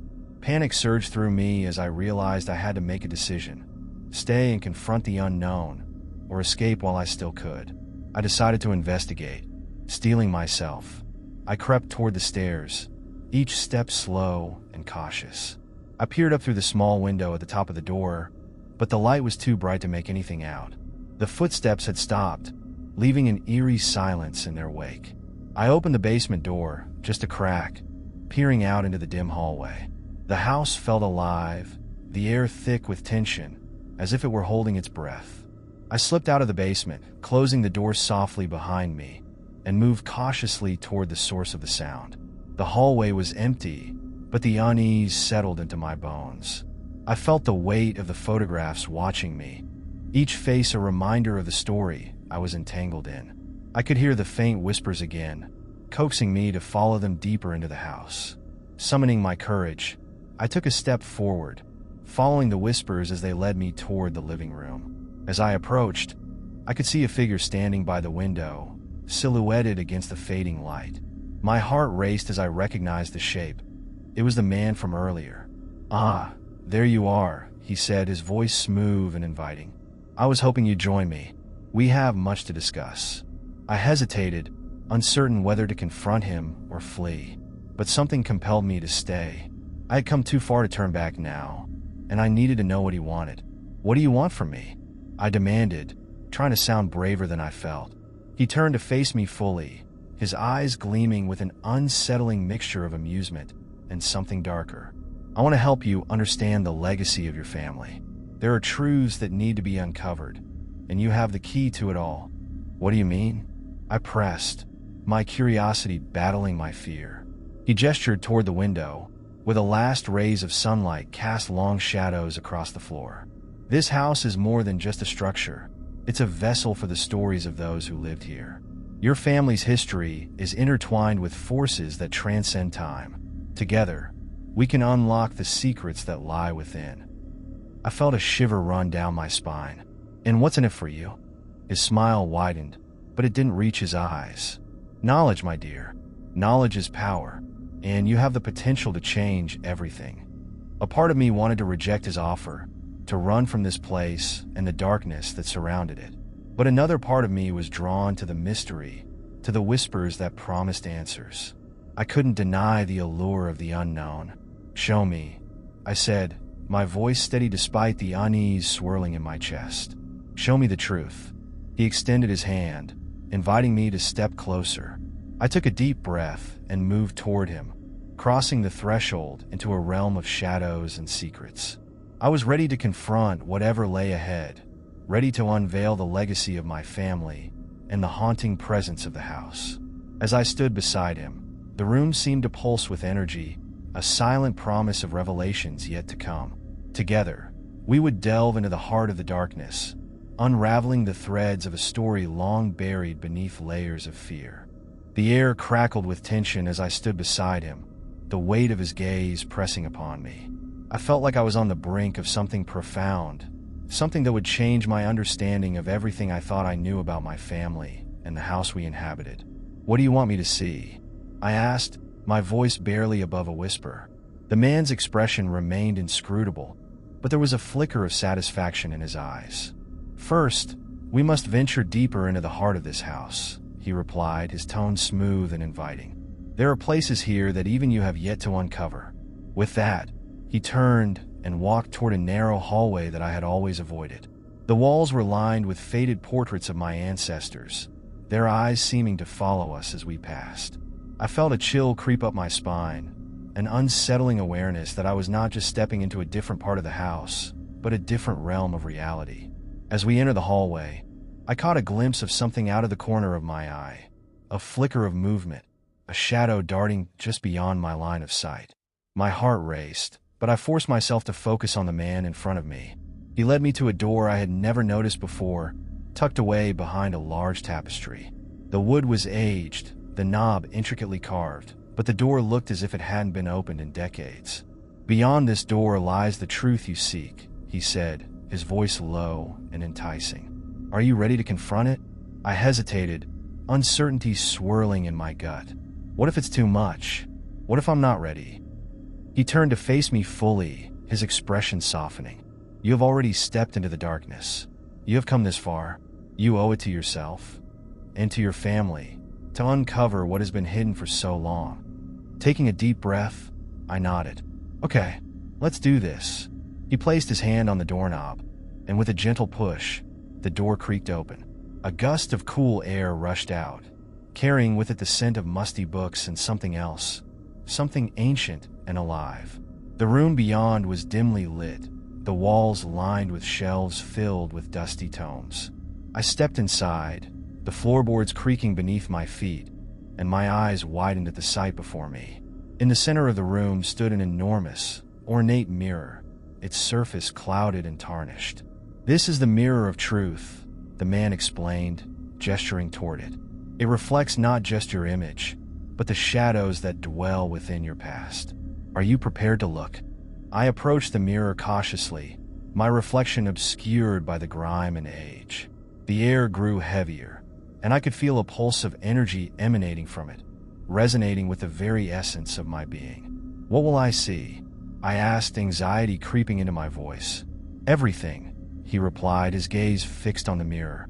"Your fears, your family's secrets, the darkness that has lingered too long. It is time to face them." With a shaky breath, I leaned closer, peering into the glass. At first, I saw only the blurred outline of my face. But as I focused, the image began to shift. Shadows swirled around me, and I felt as if I were being pulled into the depths of the mirror. Suddenly, scenes began to unfold. A young girl playing in a garden, laughter echoing in the air, but then it shifted. The girl was now crying, shadows creeping around her, darkness closing in. I recognized her immediately. It was my mother as a child. What happened to her? I whispered, feeling a knot form in my stomach. "The darkness came for her," the man replied, his voice somber. "It was always there, waiting for the right moment to strike. Your family has been haunted for generations, bound by a cycle of fear and silence." The scenes shifted again, this time showing a figure standing in the shadows of the house. I squinted, tried to get a better look, and my heart sank as I realized it was the very same man who stood beside me. "Why were you watching her?" I demanded, anger rising within me. "I was not there to harm her," he replied, his tone calm. "I was trying to protect her, to guide her away from the darkness that threatened to consume her." But she was not ready to see it. I took a step back from the mirror, the emotions swirling within me. Fear, anger, confusion. "Why should I trust you now?" "Because you are stronger than she was," he said. "You have the power to break the cycle, to confront the darkness that has lingered in your family for far too long." With each word, I felt the weight of responsibility settle upon my shoulders. It wasn't just about uncovering the truth. It was about doing something with it. "What do I have to do?" I asked, determination igniting within me. "You must confront the darkness," he replied, his eyes locking onto mine. "Embrace it, understand it, and then cast it out. Only then will you be free from the chains that bind you and your family." I nodded, my resolve solidifying. I was done running, done hiding from the shadows. I stepped closer to the mirror again, ready to face whatever darkness lay within its depths. As I leaned in, the air around me crackled with energy. The mirror shimmered, and I felt a pull, like a current drawing me into its depths. I had to confront the truth, to understand the fears that had haunted my family for generations. With a deep breath, I closed my eyes and stepped into the mirror, ready to face the darkness head-on. Don't forget to subscribe in the channel and like the video for more contents. The night was unusually still, the kind of stillness that wrapped around my little house like a heavy blanket. It was a Thursday, and I had settled into my usual routine. Books scattered around me, the soft glow of a lamp illuminating the pages as I lost myself in the world of fiction. Outside, the moon hung high in the sky, casting a silver glow on the quiet street. It was around 11:30 when I first heard it, a faint rustling noise from outside. At first, I brushed it off as nothing more than the wind playing tricks on the leaves, a sound easily dismissed. But as the minutes passed, my attention shifted back to the noise, which had become more pronounced. I closed my book and strained to listen, the familiar creaks of my old house now amplified in the silence. A few moments later, I heard it again, a soft thud, followed by the sound of footsteps. My heart quickened. I glanced at the clock. It was nearly midnight. Intrigued yet apprehensive, I stood and approached the window, careful to keep my silhouette hidden from view. Peering through the curtains, I scanned the dimly lit street, my breath catching as I caught sight of a figure lingering near my front door. The person stood shrouded in shadows, their features obscured by the darkness. My pulse quickened as the figure shifted, their hand moving toward the door. "What are they doing?" I whispered to myself, anxiety creeping in. I felt a mix of curiosity and dread, a primal instinct telling me to retreat into the safety of my home. Suddenly, the figure knocked softly on the door, the sound echoing in the stillness. I hesitated, caught between the urge to call out and the fear of revealing myself. Instead, I crouched down, hoping that whoever it was would simply go away. A moment later, the knocking intensified, each tap resonating in my chest. I could see the figure leaning closer to the door, their movements calculated, as if they were trying to peer through the cracks. I felt a chill run down my spine. "Who's there?" I finally managed to call out, my voice trembling slightly. Silence engulfed the night, stretching on for what felt like an eternity. Just as I began to think they might leave, the figure turned their attention to the doorknob, twisting it slowly. Panic surged within me. They were trying to get in. I darted back from the window, heart racing. I knew I should call the police, but my hands fumbled over my phone, the screen feeling cold against my palm. I took a deep breath, trying to steady myself, and dialed the number, my fingers shaking. As the operator answered, I felt a sense of urgency seep into my veins. "There's someone trying to get into my house," I whispered, my voice barely audible. "I don't know who they are, but they won't go away."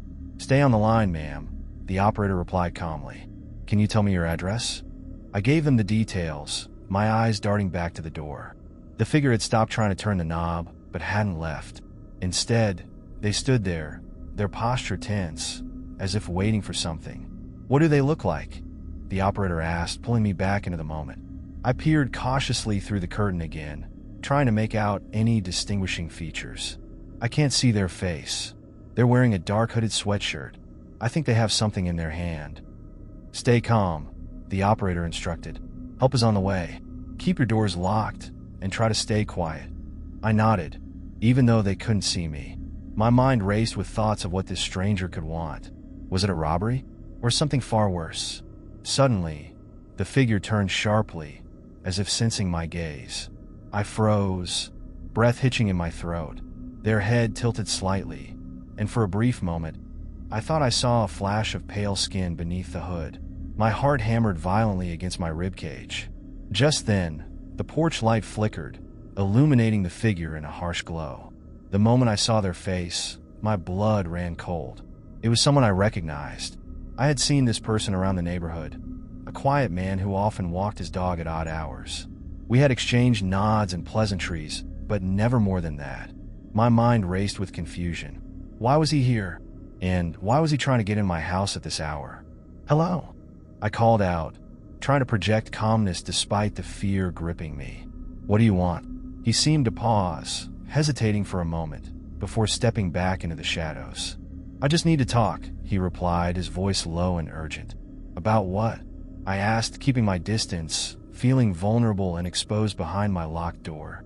"I can't explain it all here. Please let me in." His words sent shivers down my spine. I instinctively knew better than to trust him. I had heard too many stories about strangers luring people into a false sense of security, and yet, something in his tone stirred a flicker of curiosity. "Why should I let you in?" I pressed, my voice shaking slightly. "Because you need to understand," he insisted, urgency creeping into his voice. "There's something wrong, something dangerous out there. You have to listen to me." My mind was racing, debating whether I should engage further or simply call the police again. The man stepped closer to the door, and for the first time, I saw fear etched on his face. "I'm not here to hurt you," he pleaded. "I'm trying to protect you." His words caught me off guard. Did he really mean it, or was this all part of some twisted plan? Before I could respond, I heard the unmistakable sound of sirens approaching in the distance. Relief washed over me, but so did a new wave of anxiety. What would happen when the police arrived? Would they see him as a threat? Would they believe my version of the events? The man's eyes darted to the street as the sound of sirens grew louder. "Please, just listen to me for a moment," he urged, desperation creeping into his voice. "You don't know what's out there.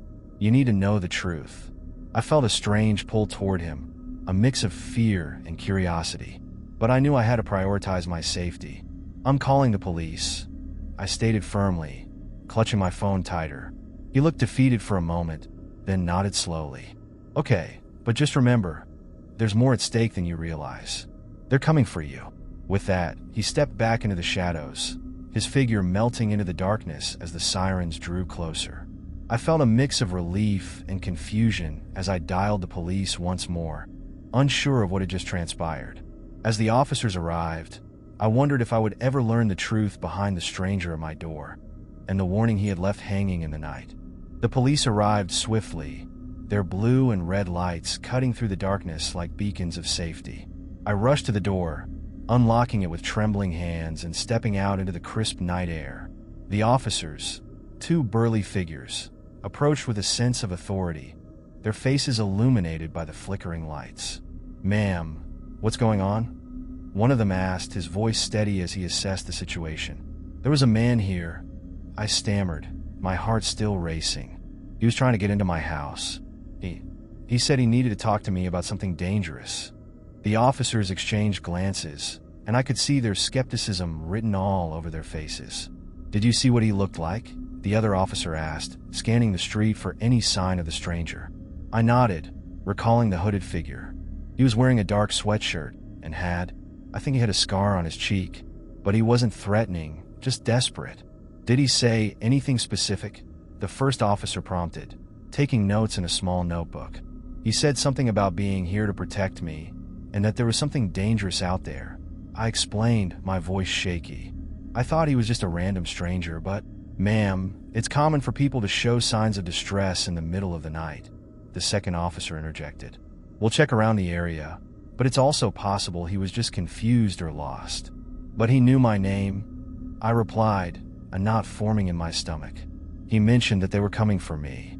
The officers looked at each other, their expressions shifting from casual concern to seriousness. "We'll take your statement and see if we can find him," the first officer said, stepping back to call for backup. As they radioed for assistance, I felt a mix of frustration and unease. The man's warning echoed in my mind, and I couldn't shake the feeling that something was seriously wrong. I glanced around the dimly lit street, half expecting the stranger to reappear from the shadows. "Do you know if anyone else has reported seeing this man?" I asked, desperate for answers. "Not yet, but we'll start checking," the officer replied. "For now, we recommend you stay inside and keep your doors locked. If you hear anything unusual, call us immediately." As the officers moved to search the area, I retreated back into my house, feeling a mix of relief and anxiety. I locked the door behind me and leaned against it, trying to calm my racing heart. The encounter had left me shaken, and I couldn't help but wonder who the man was and why he felt the need to warn me. I moved to the living room and sat on the couch, my mind racing with questions. Who was he? Why did he think I was in danger? And what could be lurking out there, waiting to strike? Suddenly, the sound of my phone vibrating on the coffee table broke through my thoughts. I picked it up to find a text from my friend Sarah, asking if I was okay. I quickly typed back, explaining the situation and how I had seen someone suspicious outside. "Stay inside. I'll be over in a bit," she replied almost instantly. Her concern was comforting, but I couldn't shake the feeling of dread that hung over me. I turned on the television, hoping to distract myself, but I found it hard to concentrate on the news anchors reporting mundane stories. My mind kept drifting back to the encounter. After what felt like an eternity, Sarah arrived, her face a mixture of worry and relief as I opened the door. "Are you all right?" she asked, stepping inside and glancing around as if expecting to find someone hiding in the shadows. "I'm fine," I said, though the tremor in my voice betrayed me. "But you won't believe what just happened." I recounted the entire ordeal, from the first knock at the door to the moment the police arrived. Sarah listened intently, her expression growing more serious with each detail. "I don't like this," she said after I finished. "You should have called me right away. This isn't normal." "I know," I replied, biting my lip. "But what if he was just a man in need? What if he really was trying to protect me? Or what if he's someone dangerous?" Sarah countered, "You can't take that chance." As we talked, I felt the weight of the situation settle over us. The shadows in the corners of the room seemed darker, the air thick with tension. We decided to keep the lights on and stayed in the living room, watching the clock tick away the minutes until morning. Hours passed, and as fatigue began to set in, I found myself drifting into a restless sleep on the couch. Sarah had fallen asleep beside me, her soft breathing a reminder that I wasn't alone.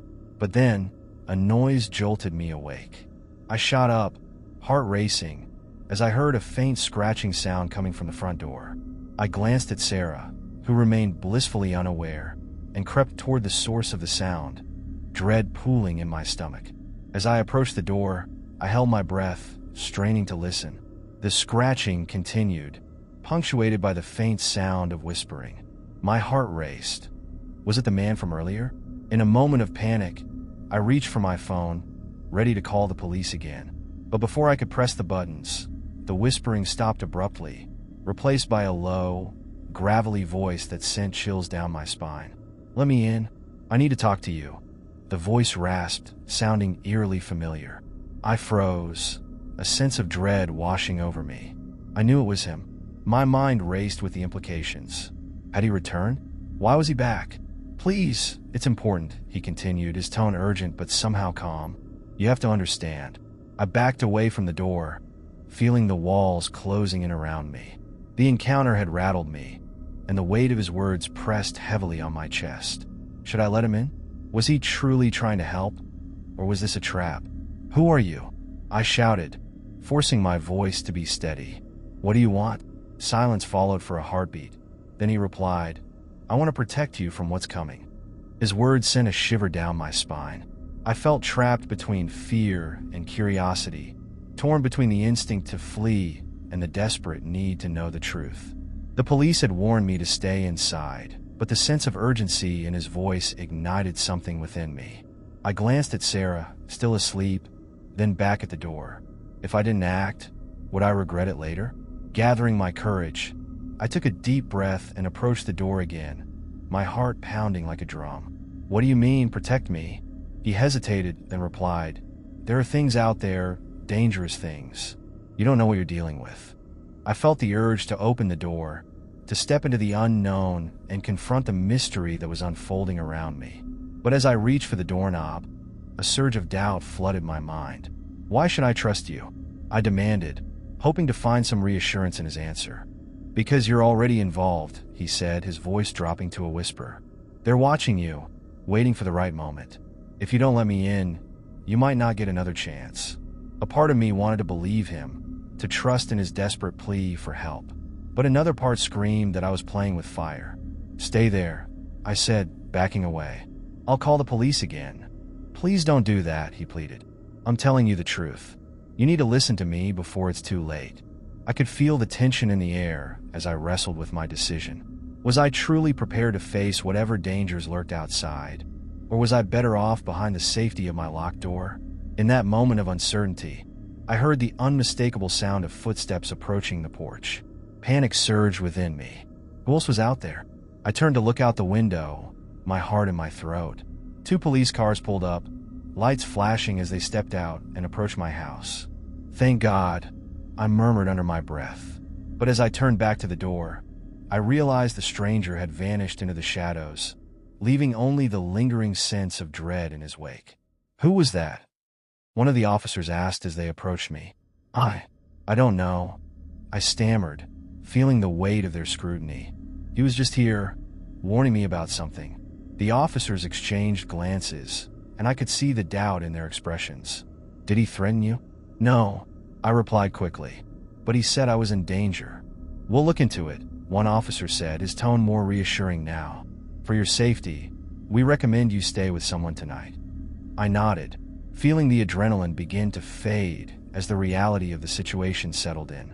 As the officers began their investigation, I couldn't shake the feeling that this was just the beginning of something far more sinister. Deep down, I knew that whatever was lurking in the shadows would not simply disappear. And as the sun began to rise, I realized that the danger was only just starting to reveal itself. With the sun creeping over the horizon, the dim light flooded the living room, but it did little to chase away the lingering unease. The police officers began their investigation, checking the perimeter of my home while I anxiously paced inside. My thoughts were a chaotic whirlwind of what-ifs and doubts, each one more unsettling than the last. As the officers discussed their findings outside, I felt an urge to know more about the mysterious man. I needed answers. Who he was, why he had come, and what kind of danger he had alluded to. I moved to the window, peering out as they searched the bushes and the alley behind my house. One of the officers, Officer Thompson, approached my window. "Can we come in and ask you a few more questions?" he called out. "Sure," I replied, opening the door. The officers stepped inside, their demeanor now serious but less skeptical. "Let's start from the beginning," Officer Thompson said, taking a seat at the kitchen table. "What exactly did he say to you?" I recounted the events once more, emphasizing his warning and the urgency in his voice. They listened intently, taking notes and occasionally exchanging glances. "Did you notice anything unusual about him? Any specific details?" the other officer, Officer Martinez, asked. "He had a scar on his cheek," I said, biting my lip as I recalled the moment. "And he seemed frantic, like he was being chased or threatened. Did he seem intoxicated or under the influence of drugs?" Officer Thompson inquired. I shook my head. "No, he seemed completely aware of what he was saying. He was just scared." After a few more questions, the officers wrapped up their initial investigation. "We'll check with nearby residents to see if anyone else has seen this man," Officer Martinez said. "In the meantime, it might be a good idea to stay with a friend or family member until we get to the bottom of this." I nodded, realizing the weight of their advice. As they left, I felt the walls of my home close in on me, the familiar space now tainted by fear. "Sarah," I muttered, glancing at my phone. I quickly texted her, asking if she could come over. She responded almost instantly, saying she would be there in 15 minutes.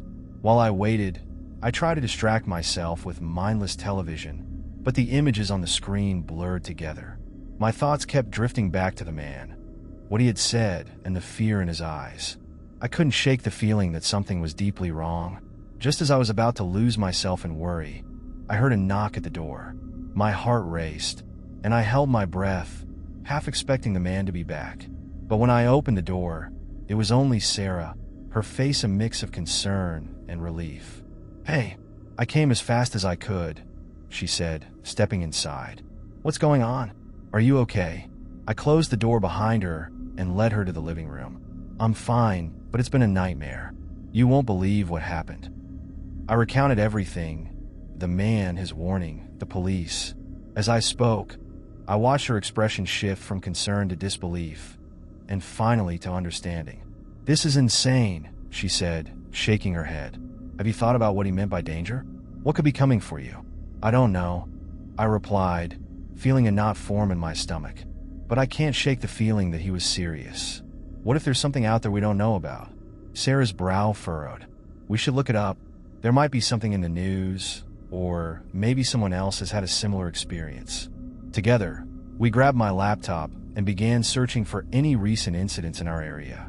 News articles flew by, reports of break-ins, suspicious behavior, and missing persons. Each story felt more alarming than the last, and I could feel the tension rising in the room. "Here," Sarah said, pointing to an article that caught her eye. "Look at this. A string of recent break-ins in the neighborhood, all reported at night. No one has seen the suspects, but the police say they believe it's the same group." My heart raced as I read the details. The break-ins had happened within a few miles of my house, and they all followed a pattern. Strangers knocking on doors late at night, trying to gain entry. "Do you think he was trying to warn you about them?" Sarah asked, her eyes wide. "Maybe," I said, feeling a chill run down my spine. "If he's connected to this, maybe he's trying to protect me from the same fate."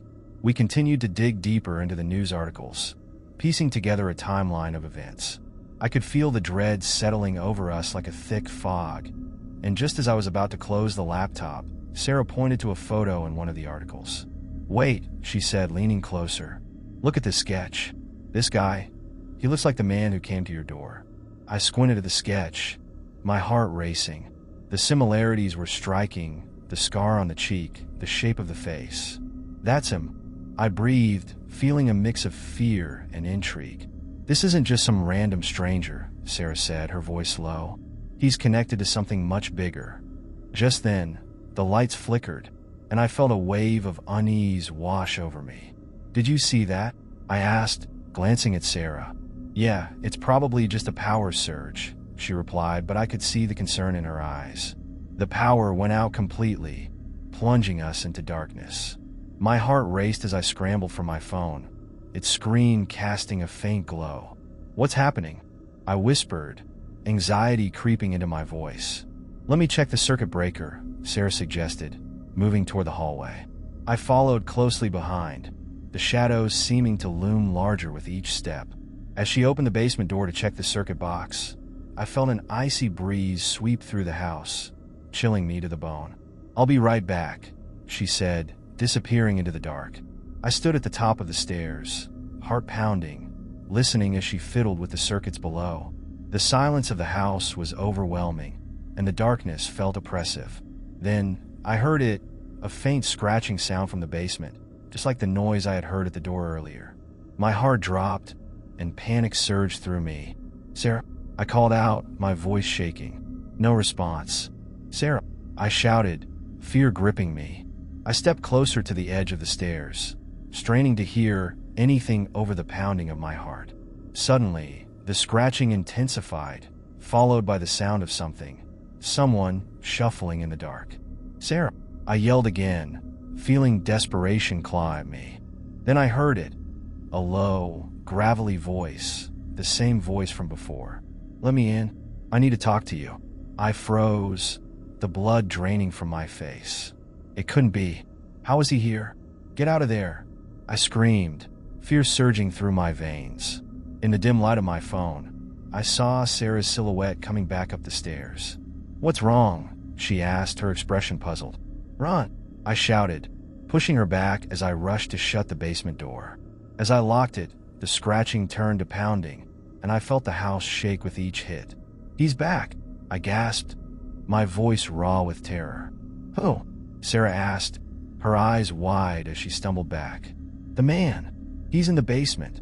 Before I could say more, the door rattled violently, and I knew we had to escape. "We need to get out of here," I urged, my mind racing as we dashed for the front door. But as we reached for the handle, I froze. Outside, the darkness loomed like a predator waiting to strike. "We can't go out there," I whispered, my breath catching in my throat. Just then, the pounding stopped, replaced by an unsettling silence that hung in the air. My instincts screamed for us to leave, but the fear of what awaited us outside held me captive. Then, just as quickly as it had begun, the silence was broken by the sound of footsteps. Heavy, deliberate steps approaching from behind the door. "Let me in," the voice rasped again, sending chills down my spine. The question loomed large in my mind. Should I trust him? What if he was telling the truth? What if he was our only chance at survival? Panic clawed at my throat as the footsteps drew closer, each step reverberating in my mind like a ticking clock. I could feel Sarah's breath quicken beside me, her eyes wide with fear. The man outside was relentless, his presence a dark cloud overshadowing our escape. "Should we open the door?" Sarah whispered, her voice trembling. "What if he's really trying to help? Or what if he's dangerous?" I shot back, my heart racing. "We don't know anything about him. He could be leading us into a trap." But then I thought about the urgency in his voice, the way he had pleaded with me to listen. Maybe he wasn't our enemy. Maybe he was the only one who understood what was happening. "We don't have time to think," Sarah insisted, glancing nervously at the door. "What if he knows something we don't?" The pounding resumed, more forceful this time, echoing through the hallway. "Let me in. They're coming." His voice was laced with desperation, sending a shiver down my spine. I hesitated, torn between the instinct to run and the nagging feeling that we needed to hear him out. My heart raced as I exchanged glances with Sarah, silently weighing our options. "Okay," I finally said, my voice barely above a whisper. "But we need to be cautious. If he makes a move toward us—" "I get it," Sarah interrupted, nodding. "We'll be ready." With trembling hands, I slowly unlatched the door, the sound echoing like a gunshot in the silence. I swung it open just enough to see him standing there, his face illuminated by the faint glow of my phone. The scar on his cheek was more pronounced now, and his eyes were wide with urgency. "Please," he gasped, leaning closer. "You have to listen to me. They know you saw me." "Who knows?" I demanded, my voice shaking. "Those break-ins. There's a group targeting homes in this neighborhood," he explained, glancing nervously over his shoulder. "I've seen them. They're ruthless. I was trying to warn you. But why didn't you go to the police?"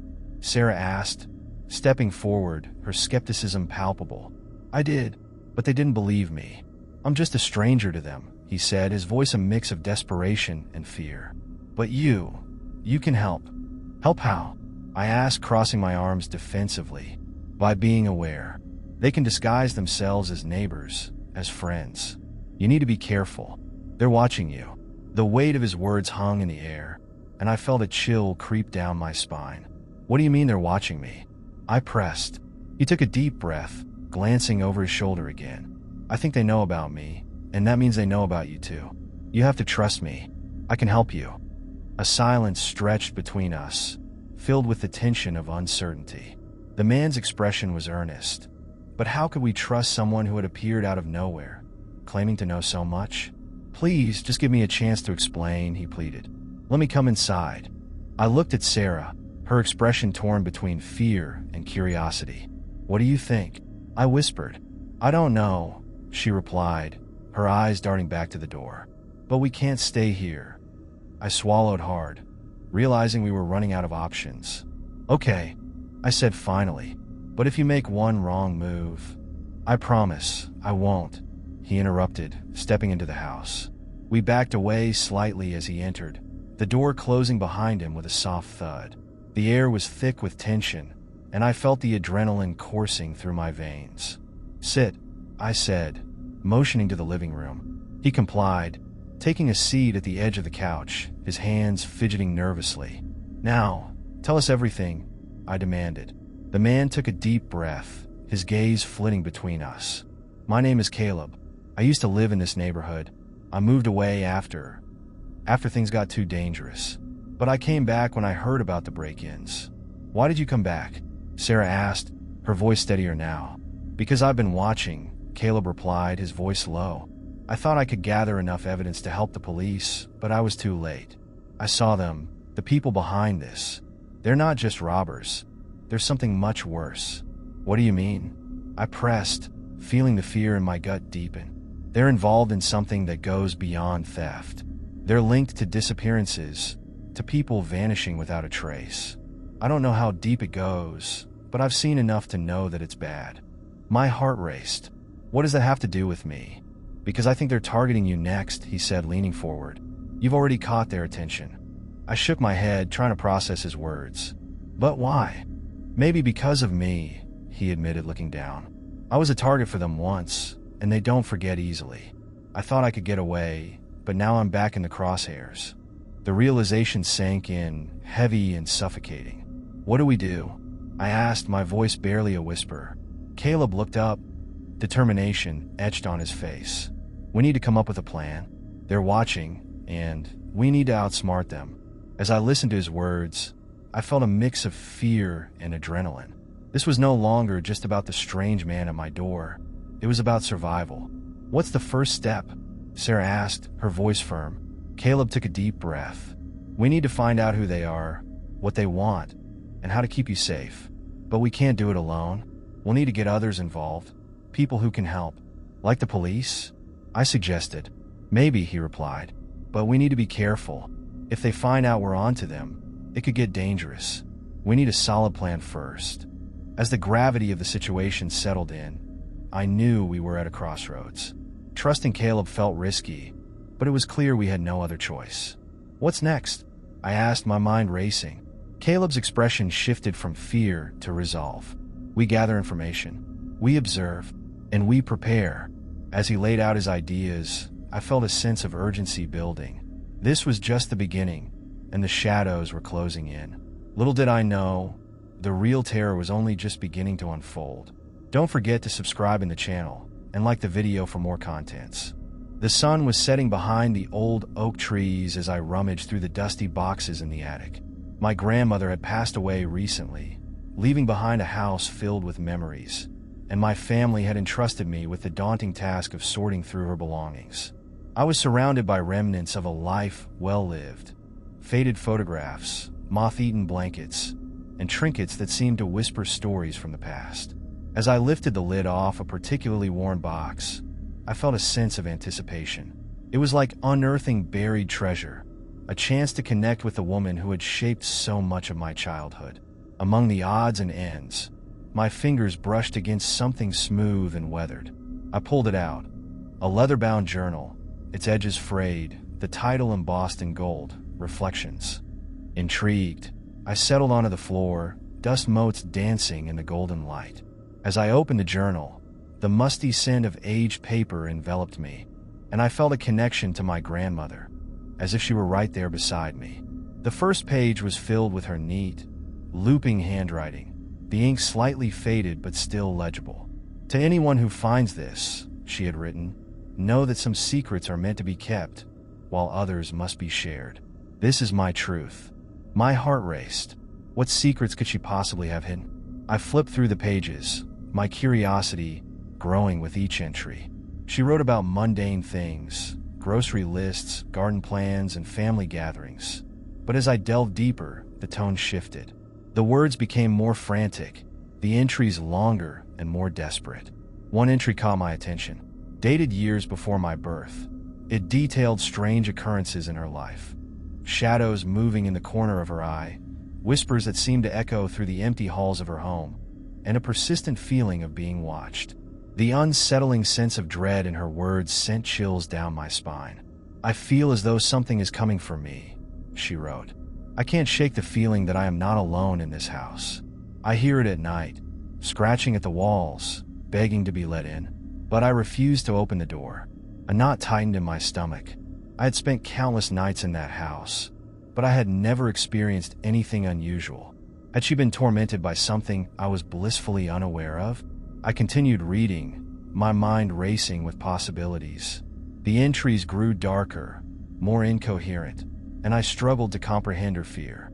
She wrote about a neighbor, someone who had once been a friend, who began to change after moving into a new house. His laughter turned to anger, and his demeanor shifted from warm to cold. "The darkness is spreading," she wrote. "It's reaching out to him, and now it's coming for me." I shuddered, my hands trembling as I flipped through the pages. There were sketches of odd symbols and cryptic phrases that felt like they were lifted from a nightmare. My grandmother's handwriting had become jagged and erratic, mirroring the spiraling descent of her thoughts. The last entry was dated just a few weeks before her passing. "I fear I cannot hide anymore. I have locked away my memories, my secrets, but they are restless, and I can feel their presence growing stronger. If anyone finds this, know that you must be careful. There are things that should remain buried." I wish I had listened. As I closed the journal, a chill settled in the attic. The shadows seemed to shift and breathe around me, and a sense of foreboding gripped my heart. Had my grandmother truly encountered something beyond the ordinary? I took a deep breath, forcing myself to calm down. It was easy to let my imagination run wild, especially in an old house filled with memories. Yet, there was a weight to her words, a truth that felt undeniable. I couldn't just dismiss it. In that moment, I made a decision. I had to find out more about what my grandmother had experienced. There had to be answers hidden within the walls of this house, perhaps even in the very town where she had spent her life. I carefully tucked the journal under my arm and made my way back down the attic stairs, determined to uncover the chilling secrets that had haunted her. As I descended, I couldn't shake the feeling that the past was not finished with me yet. Little did I know, this was just the beginning of a journey that would plunge me into the depths of mystery, fear, and the echoes of forgotten souls. The truth was waiting to be uncovered, and I was about to awaken what had long been dormant. With the journal clutched tightly in my hands, I descended the creaky staircase and entered the kitchen, where the familiar sense of my grandmother's cooking still lingered in the air. The sunlight streamed through the window, casting a warm glow over the cluttered table, yet I felt a chill as I recalled the journal's contents. My grandmother had lived in this house for decades, but now it felt like a different world, a place shadowed by secrets. I knew I had to delve deeper into the history of this house and the neighborhood. My grandmother often spoke of the tight-knit community she had been a part of, filled with friends and laughter. But what lay beneath the surface?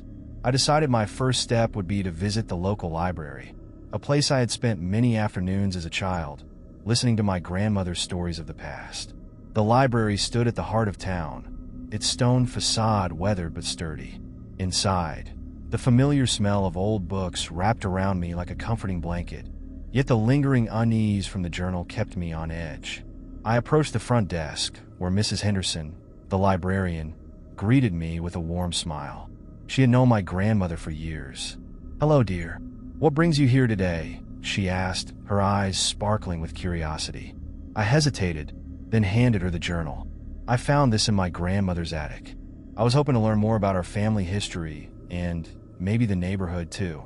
Mrs. Henderson's smile faded as she flipped through the journal's pages, her expression turning serious.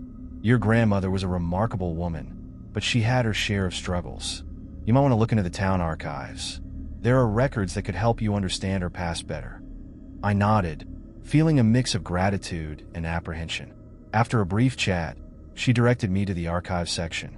As I entered the dimly lit room, the weight of history hung in the air.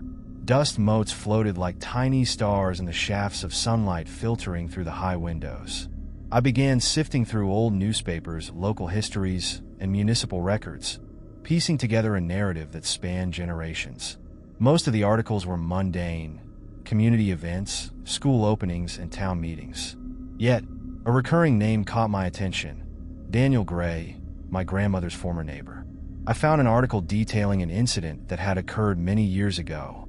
Daniel had been a respected member of the community until his family mysteriously disappeared one night. The article spoke of rumors swirling around his house, whispers of strange happenings that unnerved the neighbors. It was said that Daniel had become reclusive, shunning friends and family, and eventually, he vanished too. The last known sighting of him was just a few houses down from my grandmother's, in the very same neighborhood I had grown up in. My heart raced as I recalled my grandmother's words in the journal, her fear of the darkness creeping in. Had Daniel's disappearance been connected to the strange occurrences she had experienced? I continued my research, uncovering more about the neighborhood's history. The town had once been vibrant, but over the years, it had seen its share of tragedies. Each tale painted a darker picture, as though the very fabric of the community was woven with secrets best left unspoken. As I worked, a sense of unease settled over me. It felt as though I was trespassing into something I wasn't meant to uncover. I glanced around, half expecting to see shadows flitting between the shelves or to hear whispered warnings echoing in my ear. But there was only silence and the relentless ticking of a clock on the wall. I decided to take a break and stepped outside for fresh air. The sun was beginning to dip below the horizon, casting long shadows across the street. I found a bench and sat for a moment, trying to process everything I had learned. My grandmother had lived here for so long, and yet her life had been laced with fear and isolation. As I sat there, I spotted an elderly man walking his dog. He glanced at me, and for a brief moment, our eyes met. There was something in his gaze that made me shiver, an awareness, a knowing that seemed to suggest he carried secrets of his own. But before I could muster the courage to approach him, he turned and continued down the street. Feeling the weight of the journal and the burden of knowledge I had gained, I decided it was time to return home. The shadows were growing longer, and the air felt charged, as if something was stirring just beneath the surface. As I entered my grandmother's house, I was struck by the familiar creaks of the floorboards and the musty scent that lingered in the air. I made my way to the living room, where I had spent countless afternoons listening to her tales. Now, it felt like a stage for a haunting story that had yet to unfold. I retrieved the journal from my bag and sat down on the old, worn couch. With each turn of the page, I felt myself drawn deeper into her world. The entries seemed to echo the history I had just uncovered, intertwining her life with that of the neighborhood's secrets. Determined to find the truth, I began drafting a list of questions about Daniel Gray, about the strange happenings, about the hidden past that loomed like a specter over my grandmother's life. But as I prepared to delve back into her writings, a sound jolted me from my thoughts. A faint scratching noise came from the walls, like nails dragging across wood. I froze, heart racing. I strained to listen, hoping it was just the house settling.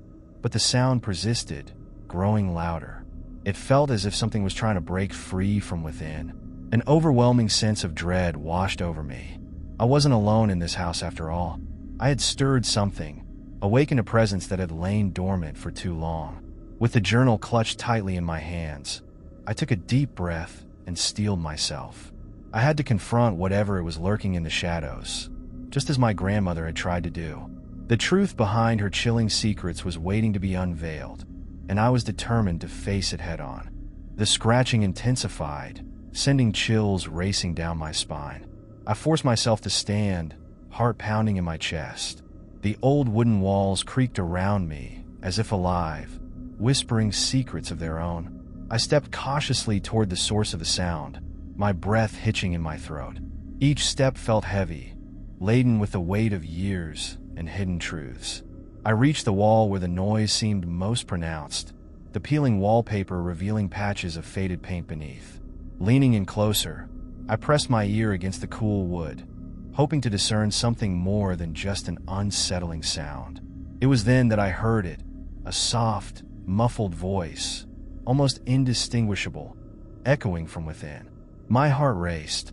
The voice carried an urgency, a need to be heard, and as I stood there, my mind raced back to the journal entries, to my grandmother's fears and the darkness she had hinted at. Was this the remnant of a past she had tried to bury? I stepped back, a mixture of dread and determination coursing through me. Whatever lay hidden behind these walls was connected to the unsettling history I had just begun to unravel. I dashed to the kitchen and retrieved a flashlight from the drawer. Armed with its beam of light, I returned to the wall, my hands trembling as I traced the wooden panels. There had to be a way in, a hidden door, or a loose board that would grant me access to the secrets lurking behind the surface. As I explored the area, I noticed a slight indentation in the wood. I pressed against it, and to my surprise, a section of the panel shifted under my touch. My heart raced. I had found something, an entrance concealed from view, waiting for someone to dare uncover it. With a firm grip, I pulled on the edge of the panel, and it swung inward with a creak that echoed like a warning. I peered inside, the beam of my flashlight illuminating a narrow passageway that seemed to stretch into darkness. The air that escaped was stale and cold, carrying a hint of mustiness mixed with something I couldn't quite place, something sweet and rotten. Taking a deep breath, I stepped into the passage, my pulse quickening with every footfall. The beam of light flickered against the rough walls, revealing cobwebs draping like curtains around me. As I ventured deeper, the scratching noise faded, replaced by a heavy silence that felt oppressive, almost suffocating. The passage twisted and turned, leading me to a small, dimly lit room. My flashlight illuminated a dusty floor littered with forgotten trinkets, broken toys, yellowed papers, and an assortment of items that spoke of lives long abandoned. In one corner lay an old wooden trunk, its surface covered in a thick layer of dust. I approached the trunk cautiously, kneeling beside it. My heart raced as I unclasped the rusty locks, the hinges creaking as I lifted the lid. Inside, I found an array of family photographs, some faded and torn, others intact, capturing moments frozen in time. But it was the items surrounding them that drew my attention. A collection of trinkets, each seemingly holding a story of its own. I picked up a delicate porcelain figurine, its surface cracked, but its expression eerily lifelike.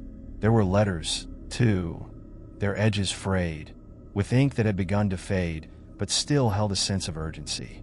As I sifted through the contents, one letter in particular caught my eye. It was addressed to my grandmother, the handwriting familiar, but weathered with time. My pulse quickened as I unfolded the fragile paper, the ink smudged but legible. The letter spoke of a deep-seated fear and a promise to protect the family at all costs. It mentioned Daniel Gray, detailing his descent into madness and the strange occurrences that had plagued the neighborhood. The writer warned of a darkness that had taken hold, one that sought to ensnare those who ventured too close. "I will not let it take you," the letter concluded, "but the truth must be revealed." Tears pricked at the corners of my eyes. My grandmother had fought against something unimaginable, something that had haunted her throughout her life. I could feel the weight of her struggles bearing down on me, but alongside that weight was a fierce determination to uncover the truth. I continued searching through the trunk, uncovering more letters that revealed a history riddled with fear and despair. My grandmother had documented strange happenings in the neighborhood, whispers of shadows flitting past windows and the chilling cries that echoed in the night. Each letter painted a picture of a community on the brink of collapse, gripped by a terror that refused to be acknowledged. As I pieced together the fragments of her life, I realized that this was not just about my grandmother. It was about the generations that had come before her, each one entangled in a web of secrets that stretched back decades. The darkness had claimed Daniel Gray, and it had nearly claimed my grandmother too. Suddenly, a loud thump reverberated through the walls, jolting me from my thoughts. I froze, heart pounding in my chest. Had I disturbed something? The air grew thick with tension as I strained to listen. Another thump, closer this time, echoed through the passageway. Panic surged through me. I had to get out, to escape whatever was lurking in the shadows. I quickly gathered the letters and photographs, shoving them into my bag. I turned to leave the room, but as I did, a cold gust of wind swept through the passageway, extinguishing my flashlight. Darkness enveloped me, and I stumbled backward, fear gripping my throat. My pulse raced as I fumbled for my bag, desperate to retrieve my phone for light. The silence was deafening, punctuated only by the sound of my breathing, quick and shallow. In the pitch black, I heard it again, the scratching, louder this time, echoing all around me. It was as if something was trying to break through, to reach me from the depths of the darkness. My instincts screamed for me to run, to escape, but curiosity held me in place. I finally managed to flick on my phone's flashlight, the beam slicing through the dark. I took a cautious step forward, scanning the room for any signs of movement. That's when I saw it, a shadow darting across the passageway. I froze, my heart pounding in my ears. Whatever it was real, and it was close. With a rush of adrenaline, I turned and sprinted back through the passage, desperately navigating the twists and turns that led to the exit. The scratching followed, growing more frantic, echoing like a warning bell. As I burst out of the hidden room and into the familiar confines of my grandmother's house, I slammed the panel shut behind me, pressing my back against it as if that alone could keep the darkness at bay. Breathless and shaken, I knew I had to confront the truth, no matter how terrifying it might be. The echoes of the past were relentless, and now they were demanding to be heard. I was not just uncovering secrets. I was stepping into a world where shadows danced and voices whispered, where my grandmother's fight against the darkness had only just begun. Heart racing, I leaned against the panel, the weight of what I had discovered pressing down on me. The chilling scratching sound had subsided, but the atmosphere in the house felt electric, charged with an unseen energy. I glanced at the trunk one last time, knowing that the letters I had gathered were only the beginning. They held the key to understanding the darkness that loomed over my family. With shaky hands, I retrieved my phone and quickly snapped pictures of the letters and photographs. I couldn't risk losing them, especially now that I sensed someone or something was watching me. I needed to talk to someone who could help me decipher my grandmother's experiences. My best friend, Lisa, was the only person I could trust with this. She had always been intrigued by the supernatural, a self-proclaimed paranormal investigator in her own right. I hastily sent her a message, outlining the bizarre happenings and asking if we could meet. I knew she would be excited and eager to help, but would she understand the true gravity of the situation? As the minutes ticked by, I felt a sense of dread creeping back in, amplifying the unease that had settled in the pit of my stomach. After what felt like an eternity, my phone buzzed with a reply. "I'm on my way. Can't wait to hear everything." Relief washed over me, but it was quickly overshadowed by the creeping sense of foreboding. While waiting for Lisa, I paced the living room, unable to shake the feeling that I was not alone. The walls seemed to close in around me, echoing the whispers of the past. I glanced at the family portraits that adorned the walls, smiling faces captured in time, oblivious to the darkness that had encroached upon their lives. I pulled out the letters again, reading through them with increasing urgency. Each one revealed more about my grandmother's struggle against the sinister force that had plagued our family for generations. I began to notice patterns, the names of neighbors who had vanished, the strange occurrences tied to the full moon, and the chilling warnings about a curse that had befallen those who dared to confront the darkness. Just as I began to connect the dots, the doorbell rang. I jolted at the sound, my heart racing again. Taking a deep breath, I opened the door to find Lisa standing there, her eyes wide with excitement and concern. "Tell me everything," she said, stepping inside and closing the door behind her. I led her to the living room, gesturing for her to sit as I gathered the letters and photographs. I recounted the events of the day, the hidden room, the trunk, and the unsettling voice that had haunted me in the passageway. Lisa listened intently, her expression shifting from curiosity to disbelief to fear as I laid it all out. "Do you think your grandmother was involved in some sort of witchcraft?" Lisa asked, her voice barely above a whisper. "I don't know," I admitted, but she was clearly terrified of something. The way she wrote about it, it felt real. I can't shake the feeling that whatever it was, it's still here. Lisa frowned, contemplating the implications. "We need to investigate this further. Maybe we can find more information about your grandmother's past and the people she mentioned in these letters." I nodded, knowing that she was right. Together, we pored over the letters again, searching for names and locations, anything that could lead us closer to the truth. Hours passed, and the sunlight began to fade, casting long shadows across the room. Just as we were about to give up for the night, Lisa's finger stopped on one particular letter. "Wait, look at this," she exclaimed, reading aloud. It mentions a family that lived nearby, the Millers.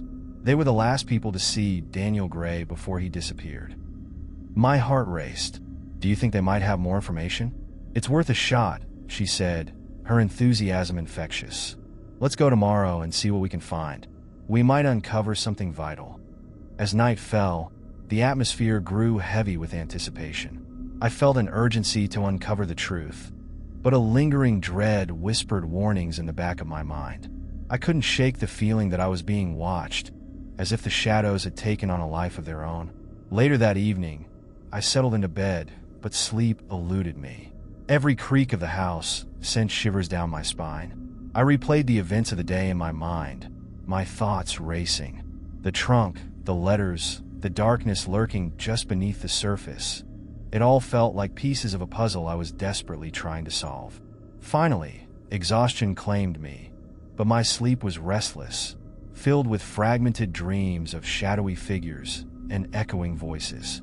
I woke several times, drenched in sweat, heart racing as I scanned the room for signs of an intruder.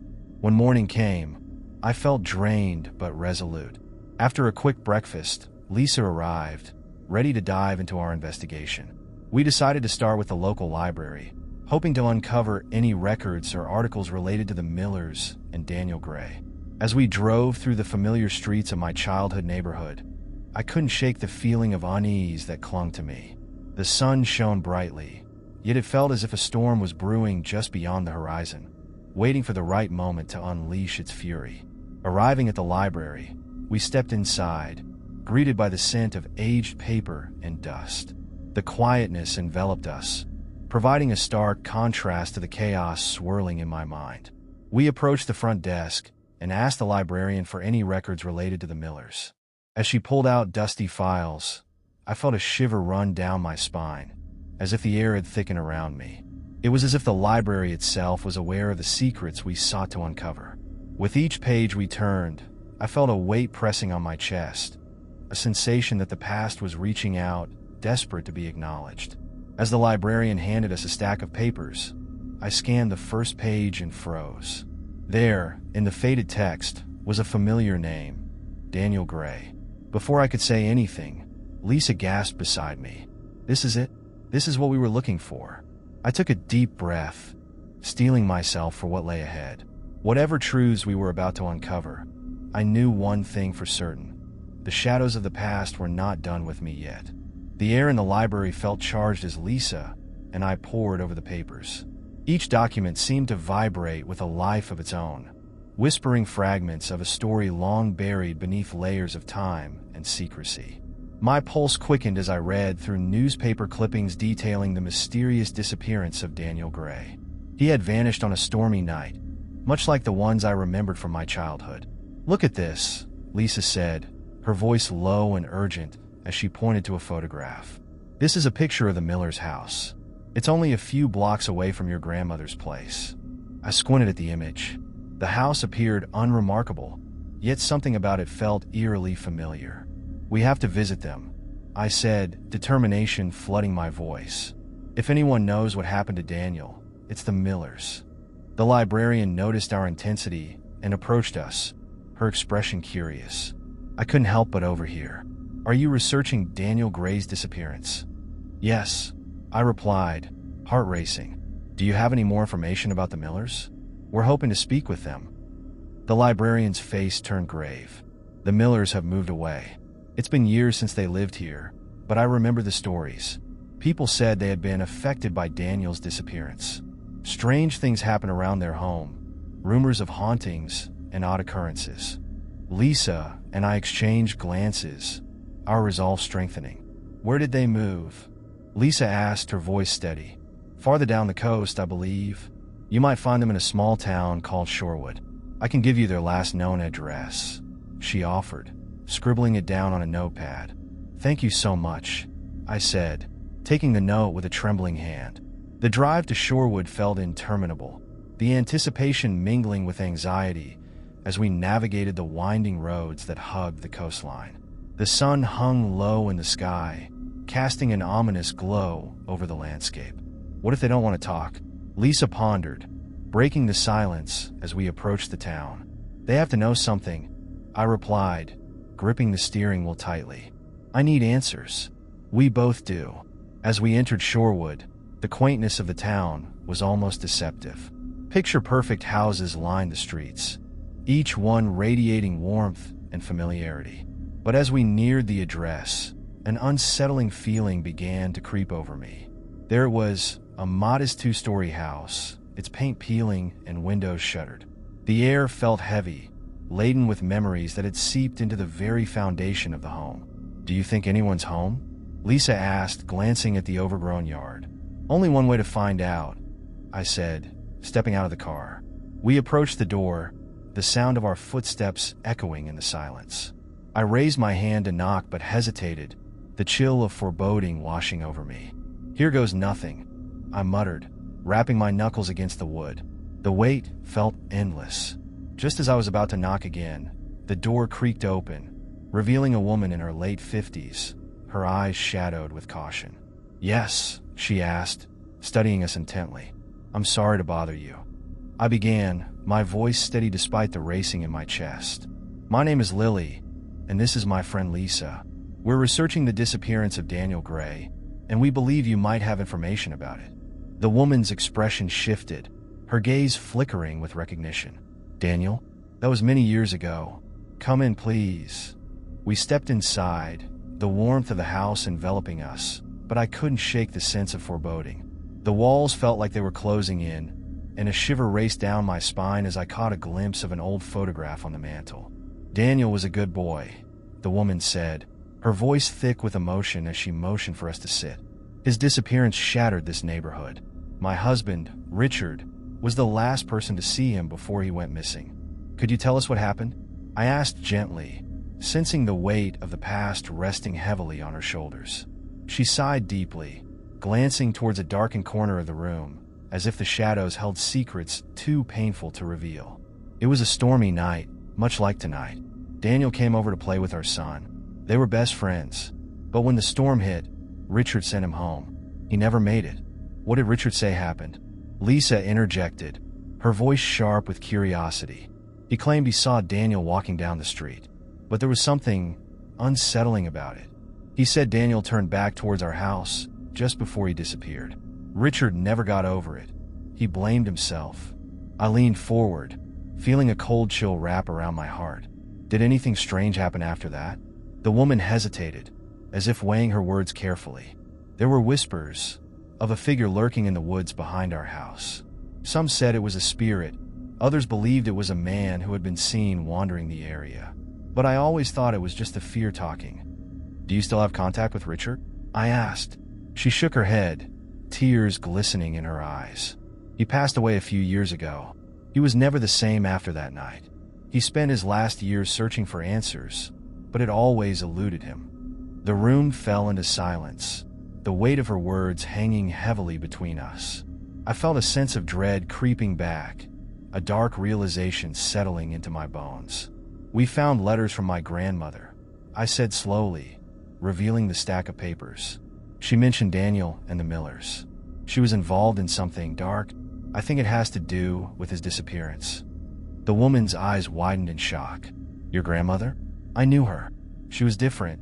Even back then, people avoided her. "Why?" Lisa asked. "Whispers of witchcraft, curses, things that should never be spoken of in daylight. If your grandmother was involved, then the darkness that took Daniel may have come for her too." Just then, a loud crash echoed from the back of the house.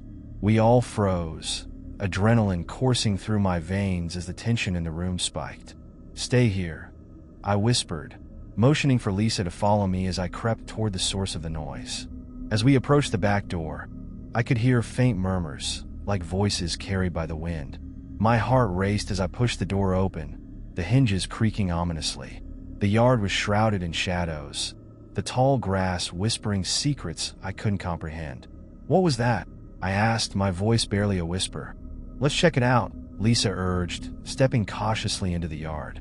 As we moved deeper into the darkness, the murmurs grew louder, a dissonant chorus echoing through the night. My pulse quickened, fear clawing at my throat as we approached a cluster of trees at the edge of the property. Then, a figure emerged from the shadows, cloaked in darkness. I stumbled backward, heart pounding as the figure stepped into the dim light. It was a man, his face obscured by the shadows. "You shouldn't be here," he said, his voice low and gravelly. "Who are you?" I demanded, trying to project confidence despite my fear. "I'm here to protect what's buried beneath," he replied, his gaze piercing through the darkness. Lisa glanced at me, her eyes wide with fear and confusion. "What does that mean?" The man took a step closer, his expression unreadable. "You've stirred something that should have remained hidden. You have to leave this place. Now." "Why? What do you know about Daniel?" I pressed, feeling the weight of the world on my shoulders. "Daniel is not gone. He's trapped, just like the rest of us. You're in grave danger." Before I could respond, a howl pierced the night, reverberating through the air. I felt a chill run down my spine, the man's words echoing in my mind. "We need to go," I said urgently, grabbing Lisa's arm and pulling her back towards the house. As we rushed inside, I glanced back at the man. He stood motionless, a shadow among shadows, as if he were part of the darkness itself. "Did you hear what he said?" Lisa asked, breathless as we locked the door behind us. "Yes, but we can't just leave," I insisted. "We need to find out what he meant. We have to dig deeper into this. Daniel deserves to be found, and so does the truth. The woman who had welcomed us earlier stood in the living room, her expression a mix of fear and concern. You mustn't provoke the darkness any further. It won't rest until it claims what it desires. The storm outside intensified, rain hammering against the windows as I felt the weight of the past pressing down on me. I couldn't turn back now. We were in too deep, and the secrets of the Gray family were desperate to be uncovered. Tomorrow, we return to the library, I said, my voice steady despite the storm brewing outside. We need to find out what really happened to Daniel, and we need to confront the darkness that has haunted our families for so long. As the wind howled outside, I knew this was only the beginning. The past was alive, and its secrets were waiting to be unleashed. Don't forget to subscribe in the channel and like the video for more contents. It started the first time I moved into the apartment complex, a weathered building tucked away on a quiet street. The kind of place where neighbors keep to themselves, and the sound of laughter is often replaced by the creaking of old wood and the hum of appliances. I was excited to have my own space, a fresh start after a tumultuous year. But there was something unsettling about my new home. From my window, I often caught glimpses of her, a frail old woman who seemed to occupy the balcony of the apartment above mine. She had wispy gray hair that danced in the wind and eyes that were sharp and penetrating, as if she could see right through to my soul. At first, I dismissed her presence as that of a typical elderly resident, someone who liked to observe the world from a distance. But the more I settled in, the more I felt her gaze. Every time I walked to my car or brought in groceries, I could sense her watching.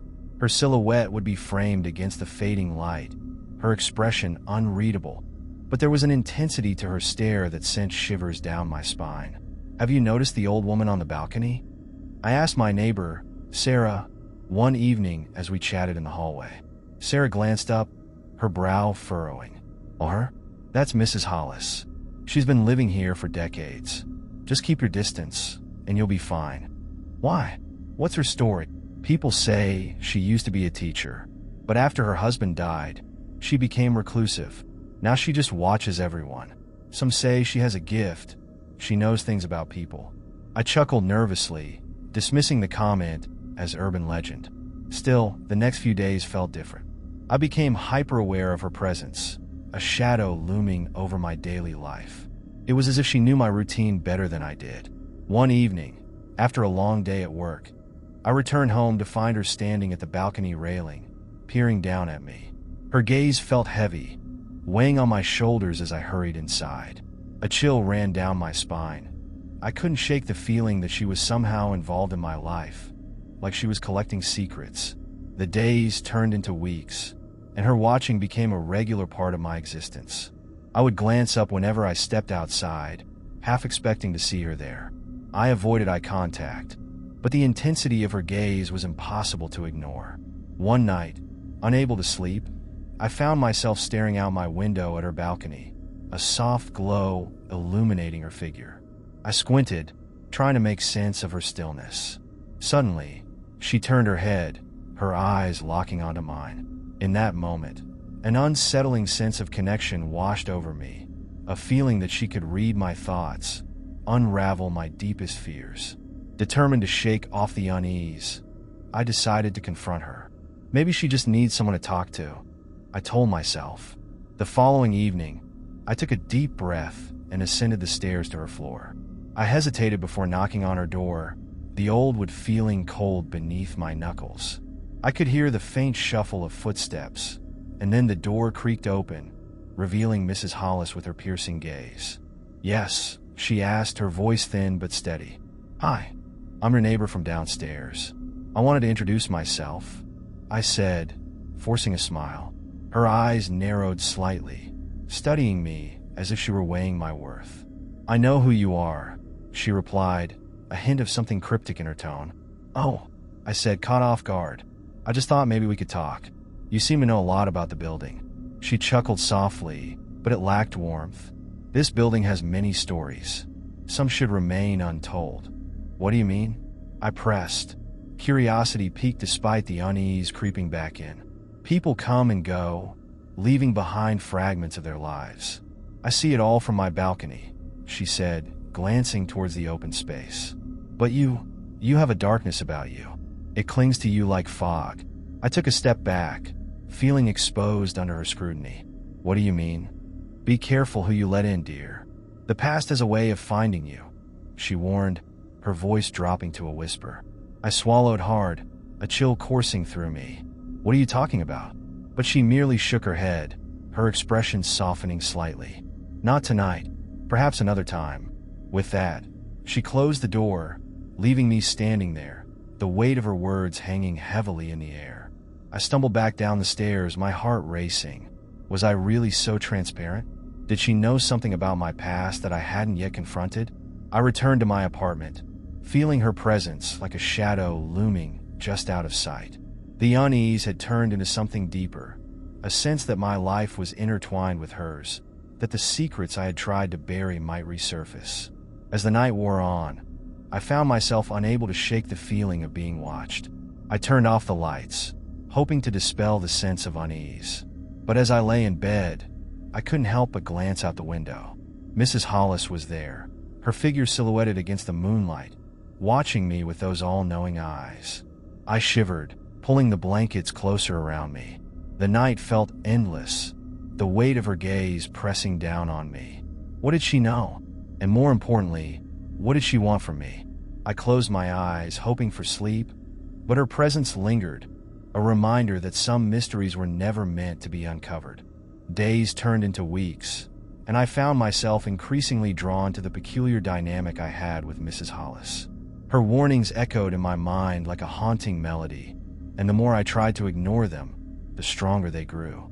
Each time I passed her balcony, her eyes would find mine, a silent acknowledgement that left me both unsettled and intrigued.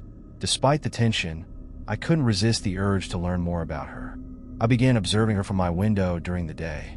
She seemed to have a routine.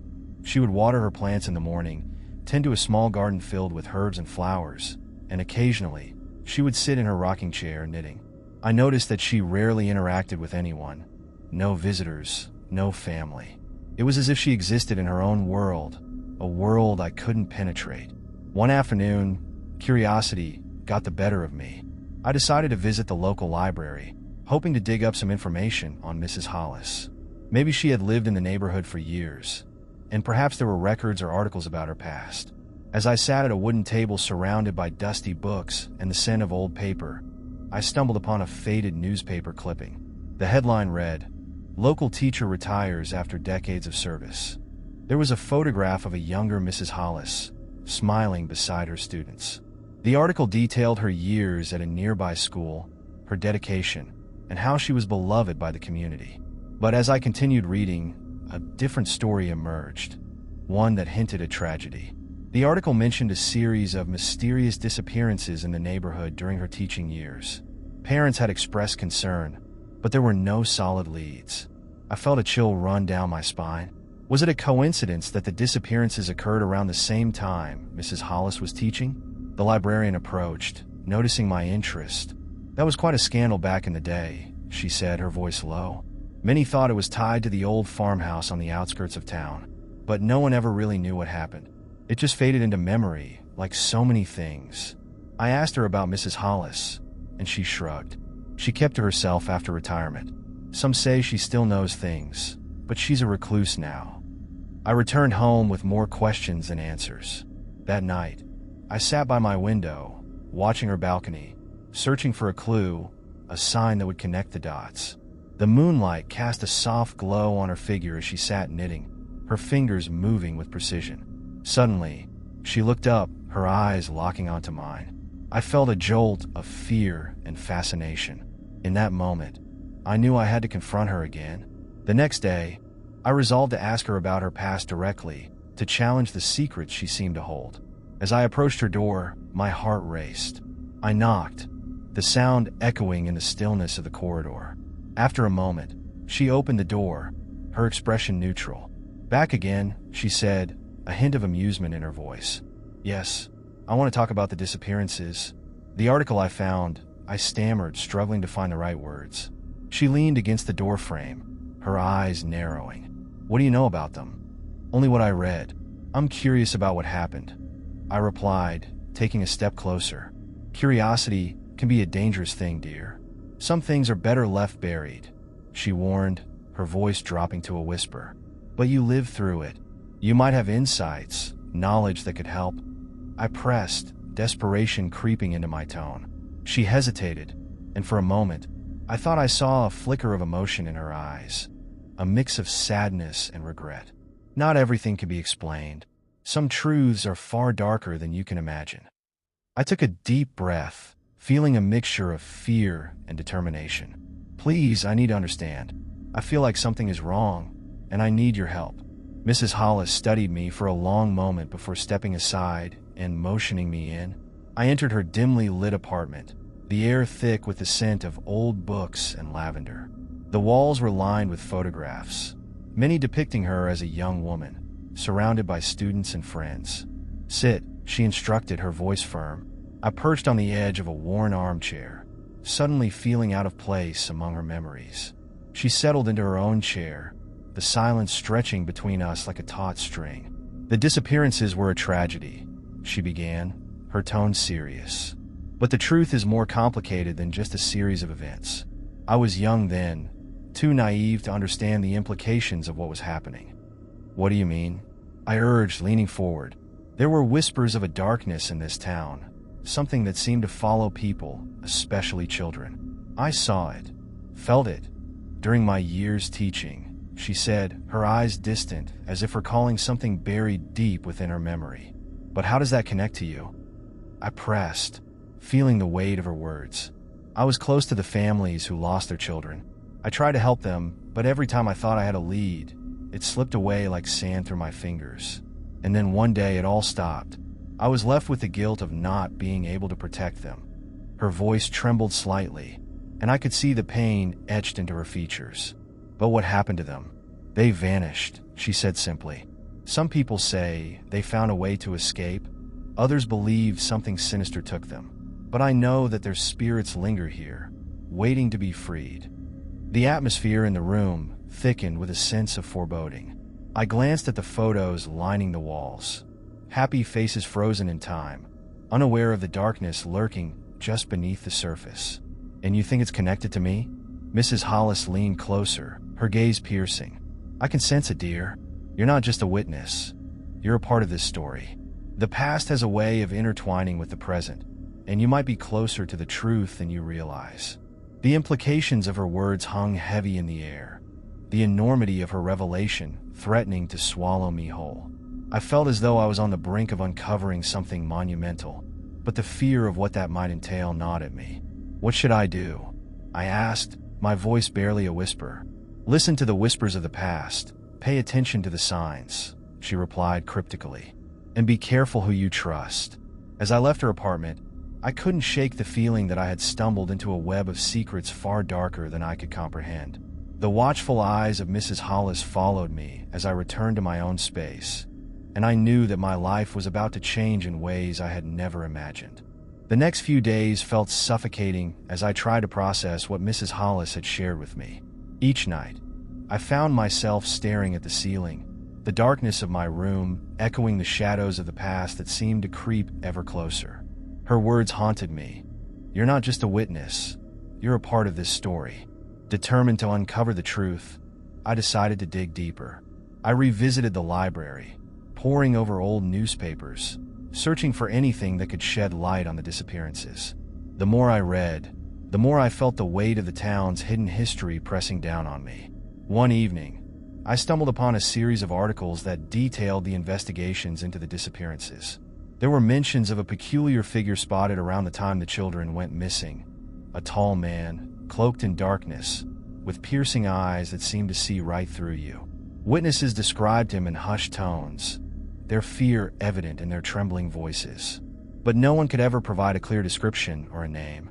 Frustrated, I returned home, feeling like I was chasing ghosts. As I sat on my bed, my phone buzzed with a text from an unknown number. I know what you're looking for. Meet me at the old playground at midnight. Don't be late. My heart raced. The playground was just a few blocks away, but the idea of meeting someone in the dead of night sent chills down my spine. Against my better judgment, curiosity pulled me in. I had to find out who this was and what they knew. As midnight approached, I slipped out of my house, the cool air wrapping around me like a shroud. The moon cast a silvery glow, illuminating the path ahead. When I reached the playground, the creaking swings swayed gently in the breeze, and the silence was palpable, almost suffocating. I waited, anxiety churning in my stomach. Moments passed like hours, and just as I was about to turn back, I heard footsteps approaching. A figure emerged from the shadows, a man, tall and lean, his face obscured by a hood. "Are you the one who texted me?" I asked, trying to keep my voice steady. He nodded, stepping closer, the light revealing sharp features and piercing eyes that seemed all too familiar. "You're digging where you shouldn't. The past is dangerous." "What do you mean?" I demanded, feeling a mix of fear and determination. "Mrs. Hollis isn't what she appears to be. She knows more than she lets on," he said, his voice low and urgent. "And you're not the first to be drawn into her web." I took a step back, the implications of his words hitting me hard. "What do you know about her?" "Everything," he replied, glancing around as if checking for eavesdroppers. "She was involved in the disappearances. She tried to help the families, but it didn't end well. There's a reason she watches you so closely." "Why should I believe you?" I shot back, skepticism lacing my voice. "Because I've seen what she hides. She's been protecting something, a secret buried in her past. You must be careful. She's drawn to you for a reason." "What do you mean? What is it?" I pressed, desperate for answers. He hesitated, weighing his words. "There's a connection between you and the children who vanished. Something about your family. I can't explain it all now, but if you want the truth, you need to confront her. Find out what she's been hiding." Before I could respond, he turned and melted back into the shadows, leaving me alone with my racing thoughts. I stood there, the cool night air biting at my skin, feeling the weight of his words settle heavily on my shoulders. I returned home, sleep evading me as I replayed the encounter in my mind. The man's warning lingered, intertwining with my growing fear of Mrs. Hollis. I needed to know the truth, but I also needed to be prepared for whatever I might uncover. The next day, I decided to confront Mrs. Hollis again. As I walked to her apartment, my heart pounded in my chest. I had to ask her about the children, about the man in the shadows, and the dark connection I felt. When I knocked on her door, she opened it with that same watchful gaze, but this time there was something different, a flicker of apprehension in her eyes. "Back so soon?" she asked, her tone casual, but I could sense an undercurrent of tension. "I need to talk to you. It's important," I said, my voice steady despite the turmoil inside me. She stepped aside, allowing me to enter. The familiar scent of lavender enveloped me, but the atmosphere felt charged, almost electric. "What's troubling you?" she asked, closing the door behind me. "I found out more about the disappearances. Someone told me you know something about them. Is that true?" I pressed, searching her face for any sign of truth. Her expression hardened. "You shouldn't be digging into the past. It's a dangerous path." "But I need to know. There's a connection between me and the children. I feel it." "What happened?" I urged, feeling the urgency rise in my voice. Mrs. Hollis hesitated, her gaze drifting to a framed photograph on the wall. "Some secrets are meant to stay buried," she finally said, her voice barely a whisper.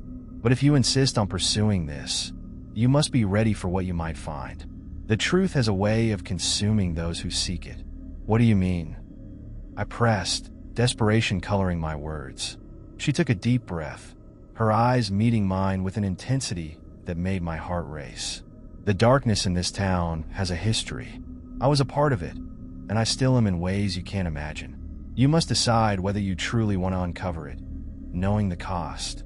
In that moment, I realized I was standing at a crossroads, teetering on the edge of a dark abyss. The choice was mine to make, but the consequences of my decision would echo through the shadows of the past and the present, intertwining our fates in ways I could not yet comprehend. The air felt thick with unspoken truths as I stood in Mrs. Hollis's living room, her words lingering in the space between us. I could sense the weight of history pressing down, a tangible force that made every breath feel labored.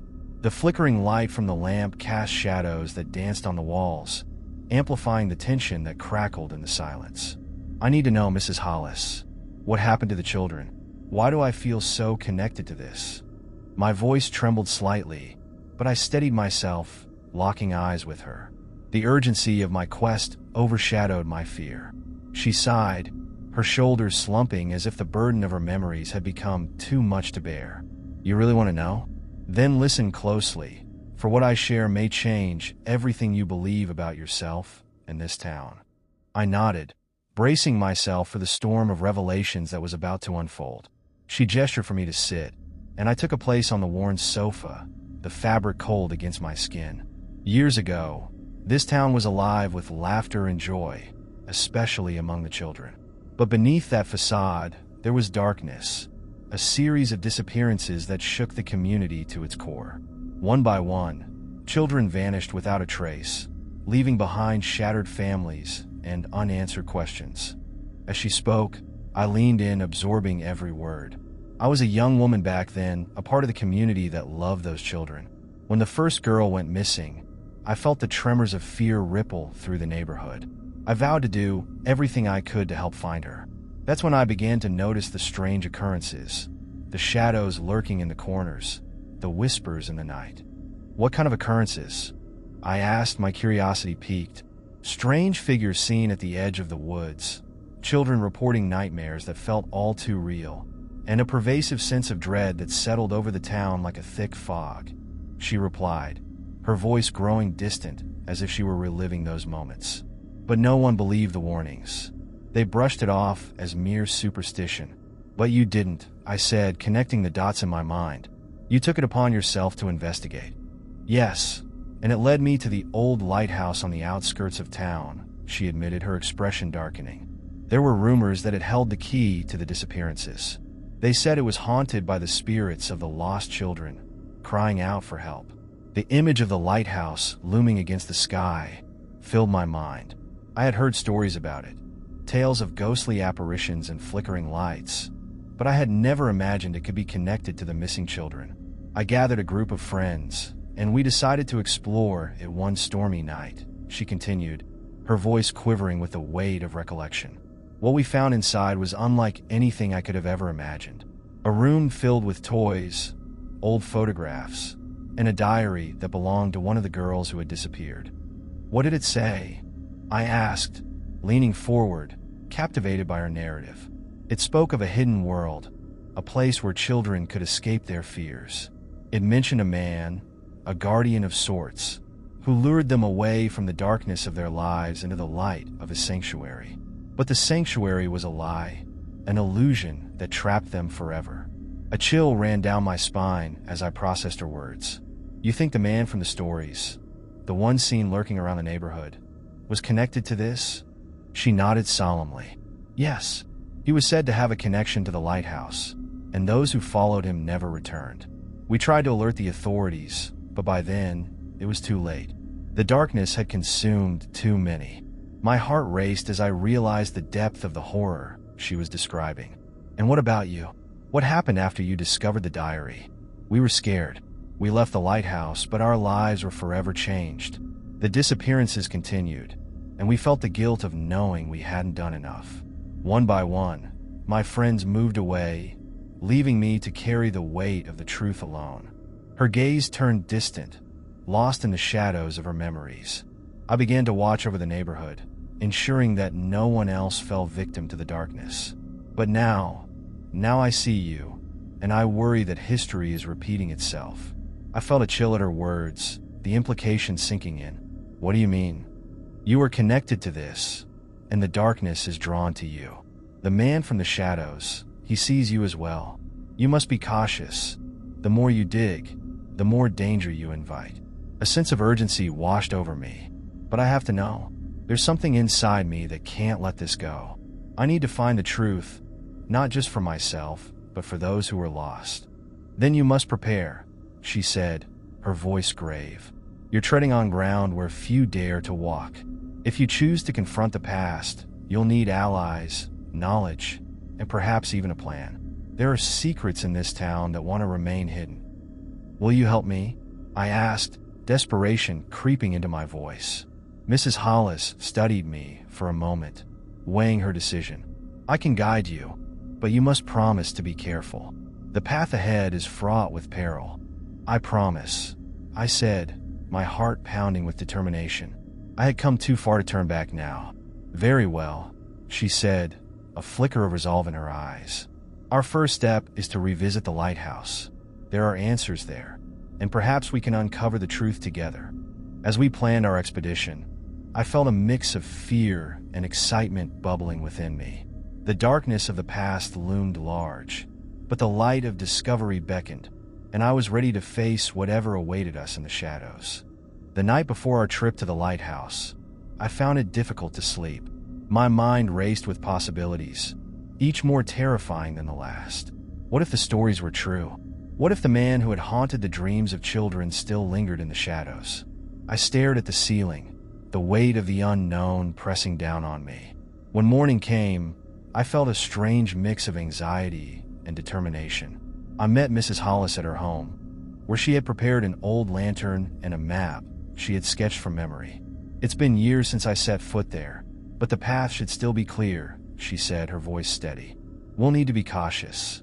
As we drove toward the lighthouse, the landscape shifted from familiar suburban streets to winding roads flanked by thick trees, their branches twisting like gnarled fingers reaching out to us. The sky overhead darkened as clouds gathered, casting a foreboding shadow on the world around us. When we arrived, the lighthouse stood tall against the stormy sky, its once vibrant paint now peeling and faded. The waves crashed violently against the rocky shore, echoing the unease I felt in my gut. Are you ready? Mrs. Hollis asked, her voice a whisper against the roar of the sea. I nodded, though my heart raced. Together, we made our way to the entrance, the wooden door creaking ominously as we pushed it open. Inside, the air was musty, filled with the scent of salt and decay. Dust motes floated in the dim light, filtering through broken windows, creating a ghostly atmosphere. Let's start with the room where we found the diary, she suggested, leading the way up a narrow staircase that spiraled upward. Each step felt like a weighty reminder of the past, a history steeped in sorrow and loss. As we reached the top, the room came into view. It was smaller than I remembered, the walls lined with cobwebs and remnants of forgotten memories. In the corner stood an old trunk, and I felt a chill run down my spine. This is it, I said, my voice barely a whisper. Mrs. Hollis nodded, her expression grave. I can still remember the thrill and fear we felt that night. We thought we were uncovering a mystery, but we were only scratching the surface. I approached the trunk, my heart pounding. With a deep breath, I lifted the lid. Inside were faded photographs, broken toys, and papers that had long since yellowed with age. Among them, I found a diary, the same one she had mentioned. I opened it cautiously, the pages crackling under my fingers. The handwriting was delicate, a child's script filled with drawings and tales of adventure. This was Lucy's, Mrs. Hollis said, her voice thick with emotion. She was one of the first to go missing. As I flipped through the pages, the tone shifted from innocent stories to something darker. Lucy wrote about dreams where she played with a man in a mask who promised her a world of happiness. The man, he's real, I murmured, the pieces falling into place. Mrs. Hollis's expression darkened. Yes, and his promises are nothing but lies. Where did he take her? I asked, my voice barely audible. There were whispers of a hidden place, a sanctuary, she replied, her eyes reflecting the fear I felt. But it was never a sanctuary. It was a trap. We have to find out if Lucy is still here, if any part of her spirit remains. As I continued to read, one entry stood out, a hastily written note that seemed to convey a sense of urgency. He said, we can play forever, but I want to go home. I want to see my mom. The last line sent shivers down my spine. I can hear them crying at night. I closed the diary, my heart heavy. What if Lucy isn't the only one? What if there are more children trapped here? Mrs. Hollis nodded, her expression grim. We need to search the lighthouse, every nook and cranny. If there are spirits lingering, we must find a way to free them. With renewed determination, we began to explore the lighthouse. Every creaking floorboard and shadowy corner heightened my senses, as if the very walls were watching us. We found old toys hidden beneath the stairs and a small, dusty mirror that reflected only darkness. "Look!" Mrs. Hollis pointed to a door at the far end of the room, partially obscured by a pile of debris. "I don't remember that door being here." As we approached, I felt a cold draft seeping from the cracks. The door was old and heavy, but it creaked open at the slightest push, revealing a narrow staircase leading down into darkness. "Should we go down?" I asked, hesitation creeping into my voice. "We must," Mrs. Hollis replied, her resolve unwavering. "Whatever lies below may hold the answers we seek." Taking a deep breath, I stepped onto the stairs, the chill in the air intensifying with every step. The lantern cast flickering shadows on the walls, illuminating strange markings that seemed to pulse with an otherworldly energy. At the bottom, we found ourselves in a dimly lit cellar, filled with old crates and broken furniture. A sense of foreboding hung in the air, thick and suffocating. In one corner, a makeshift altar was adorned with faded photographs of children, their smiles hauntingly cheerful against the backdrop of our grim surroundings. "What is this place?" I asked, a sense of dread creeping into my heart. Mrs. Hollis's face paled as she recognized the altar. "It's where they lured the children. They thought they could keep them here forever." Suddenly, a chilling laugh echoed through the room, sending shivers down my spine. "Welcome," a voice said, low and mocking. "You've finally come to play." I turned to see a figure emerging from the shadows, cloaked in darkness, a mask obscuring his features. The air grew colder, and a sense of impending doom enveloped me. "Who are you?" I demanded, my voice trembling but defiant. "I am the guardian of their dreams," he replied, stepping into the light. "And you, my dear, have wandered into a world where your fears will be your undoing." I felt Mrs. Hollis stiffen beside me. "You're the one who took them. You're the reason they can't escape," she shouted, her voice fierce but trembling. The masked man chuckled softly, a sound that made my blood run cold. "And what are you going to do about it? They're mine now, forever." In that moment, I understood the truth of our nightmare. We had stepped into a trap, a realm where the darkness thrived on fear. But I felt something stir within me, a glimmer of hope ignited by our shared determination to confront this evil. "We won't let you keep them," I said, my voice stronger now. "We will fight for their freedom." The man in the mask stepped closer, his eyes glinting with malice. "Then let the games begin." As he spoke, the ground beneath us trembled, and shadows writhed around us, ready to consume everything in their path. But I knew we couldn't give in to fear. We had to stand our ground and uncover the truth hidden within the darkness. With newfound courage, I reached for Mrs. Hollis's hand, ready to confront the nightmares that awaited us. Together, we would unravel the mystery of the lighthouse, and together, we would fight to free the lost souls trapped within its haunted walls. Don't forget to subscribe in the channel and like the video for more contents. The hotel loomed before me, its grand facade promising luxury and comfort. I had been looking forward to this trip for weeks, eager to escape my daily routine and immerse myself in a new city. As I stepped into the lobby, I felt a rush of excitement, the kind that comes with new adventures. The receptionist greeted me with a warm smile and handed me my key.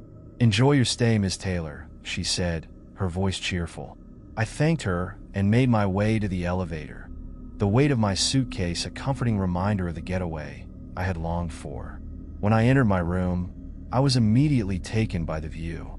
The large windows overlooked the bustling streets below, and the soft lighting created a cozy atmosphere. I dropped my bag on the bed and took a moment to appreciate the space.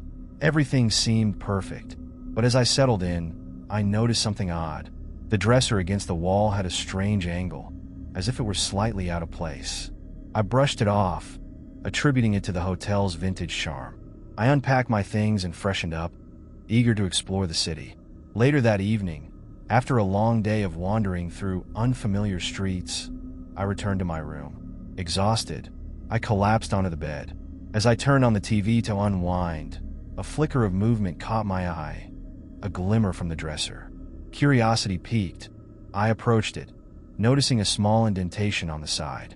As I examined it closer, I realized there was a tiny hole, almost like a pinhole camera. My heart raced at the thought.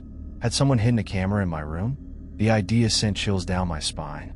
I quickly pulled out my phone and began to record a video, documenting the strange find.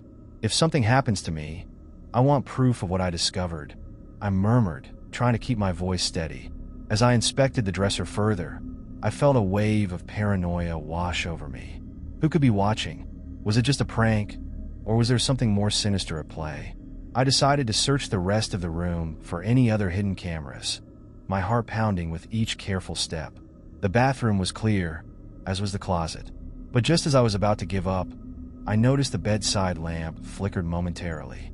I glanced at it, feeling an instinctive urge to investigate. As I moved closer, I spotted another small lens embedded in the lamp's base. Okay, this is getting out of hand, I whispered to myself, fear creeping into my thoughts. I switched off the lamp and backed away, my mind racing. The hotel felt increasingly claustrophobic, the walls closing in as I realized the extent of the invasion of privacy. I needed to get to the bottom of this. But how? I didn't want to alert anyone without evidence, and I certainly didn't want to be paranoid. After some deliberation, I decided to reach out to the hotel management in the morning. That night, sleep evaded me. I lay awake, every creak of the building and rustle of the wind making me jump. The feeling of being watched was overwhelming, but I forced myself to stay calm. I kept my phone close, ready to document anything unusual. Just before dawn, I heard a faint sound, a soft clicking noise, like a camera shutter. My heart raced as I sat up in bed, straining to listen. It was coming from the direction of the dresser. Gathering my courage, I tiptoed towards the sound, my phone ready to record. As I approached, the clicking stopped, replaced by an eerie silence. I felt a cold sweat break out across my forehead. What was happening? Suddenly, I heard footsteps in the hallway, and I froze, unsure of what to do. Should I confront whoever it was? Should I hide? The uncertainty churned my stomach, and I could feel the adrenaline coursing through my veins. I decided to act. I rushed to the door, peeking through the peephole. To my relief, it was just a hotel staff member passing by, carrying a cart full of linens. But my relief was short-lived as I realized I couldn't stay here any longer. I grabbed my belongings, stuffing them haphazardly into my suitcase. I needed to find someone to talk to, someone who could help me understand what was going on. As I made my way to the front desk, a sense of dread settled in my stomach. What if they dismissed my concerns? What if they weren't on it? "Good morning. How can I assist you?" the receptionist asked, her smile unwavering. I think there might be hidden cameras in my room, I stammered, my voice trembling. I found a couple of lenses and heard strange noises last night. Her expression faltered for a brief moment before she regained her composure. "Let me check with our maintenance team and security. Please have a seat." As I waited, anxiety coursed through me. I could feel my heart pounding in my chest, and every passing moment felt like an eternity. What if I was in danger? What if someone had been watching me? After what felt like ages, a tall man in a suit approached. "Miss Taylor? I'm the hotel manager. We take these matters seriously. Can you tell me exactly what you found?" I explained everything, detailing the lenses and the noises. He listened intently, his brow furrowing with concern. "We'll conduct a thorough investigation. In the meantime, I can offer you a different room. We want to ensure your safety and comfort."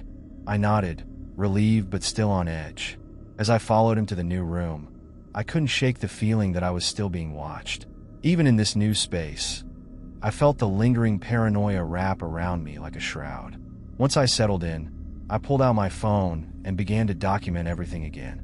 I had to make sure that if anything went wrong, someone would know the truth. I couldn't shake the feeling that this was just the beginning. Whatever secrets lurked in that hotel, I was determined to uncover them. As the day unfolded, I tried to distract myself from the lingering dread that hung over me like a storm cloud.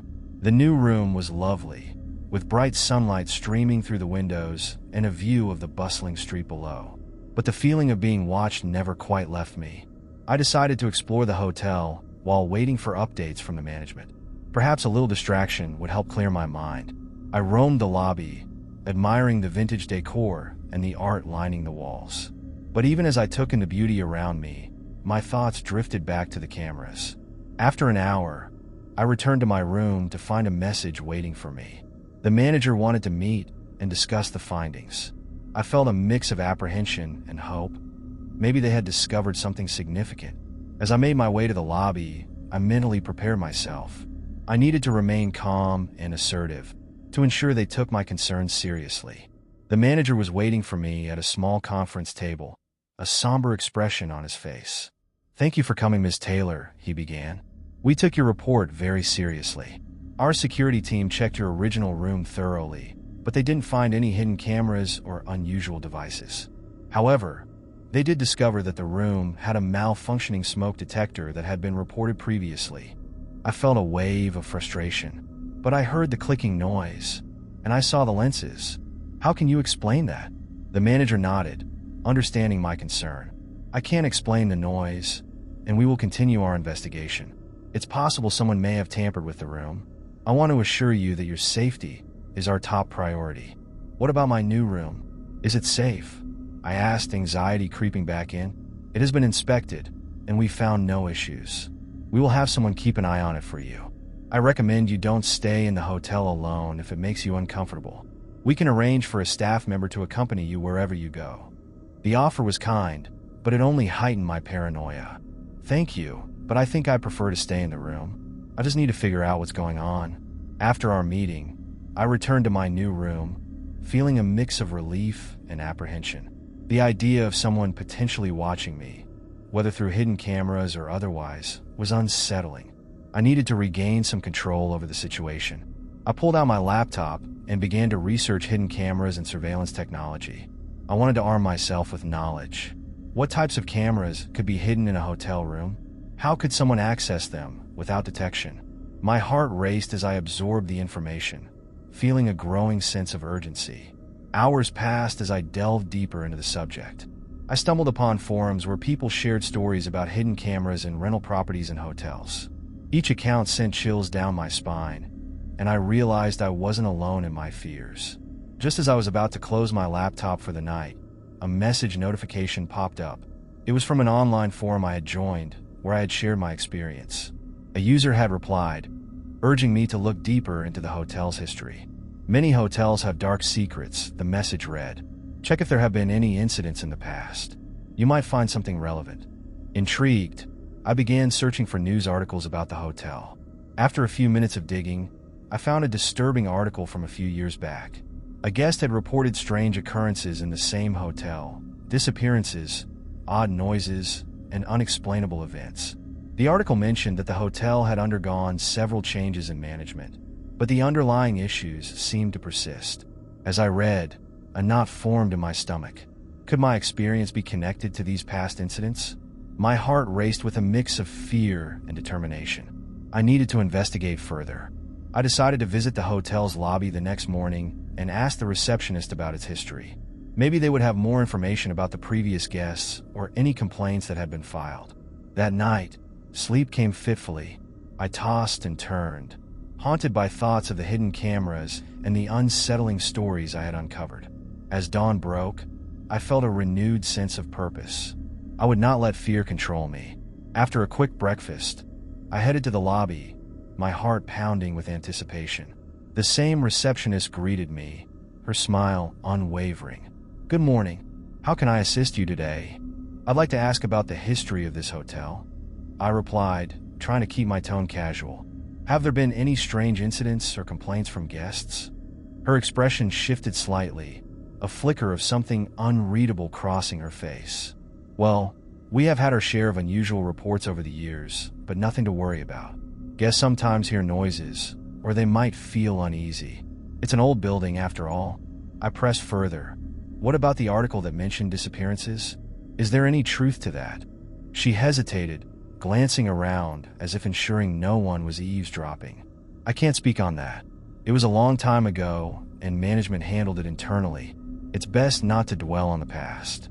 Frustrated, I decided to take matters into my own hands. I needed to dig deeper Perhaps even contact the previous guests if I could find their information. I excused myself, returning to my room, feeling more determined than ever. As I sat at my desk, I prepared to draft an email to the hotel management, requesting access to past guest records. I knew it was a long shot, but I had to try. Just as I was about to hit send, my phone buzzed with a message. It was from an unknown number. "You need to leave the hotel now. They're watching you."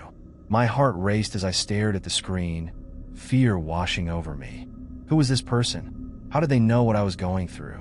I quickly typed a response, my fingers trembling. "Who is this? What do you mean?" The response came almost instantly. "I can't explain everything here. Just trust me. They have cameras, and you're not safe." I felt a rush of adrenaline. Was this a prank? Or was it someone genuinely trying to help? I had to act, but how? The message blinked on my screen, a mix of dread and urgency swelling within me. I paced my room, heart pounding, considering my next steps. Could I trust this anonymous stranger? But the chilling thought of hidden cameras and a possible threat made the choice for me. I quickly typed back, "What do you know? How do I get out of here safely?" My fingers hovered above the keyboard, anxiety coursing through me. The silence felt deafening. Minutes passed before my phone buzzed again. "Meet me at the cafe down the street. I'll explain everything. Come alone." The risk of leaving the hotel felt monumental. What if this was a trap? But the urgency in the messages pulled me.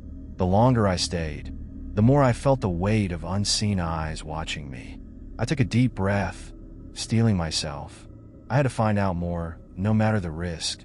I slipped on a jacket and grabbed my purse, checking the locks on my door before stepping into the hallway. Every creak of the floorboards echoed, and the distant murmur of voices made me feel exposed.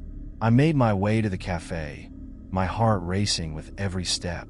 The sun hung low in the sky, casting long shadows that danced on the pavement.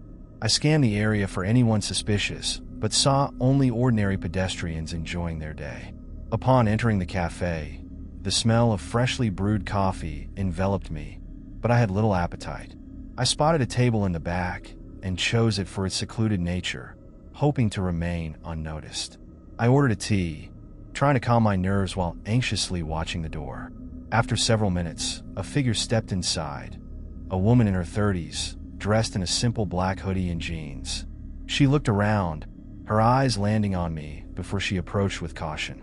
"Are you Jenna?" she asked quietly, her voice barely above a whisper. "Yes," I replied, glancing around nervously. "Who are you?" "Just someone who wants to help.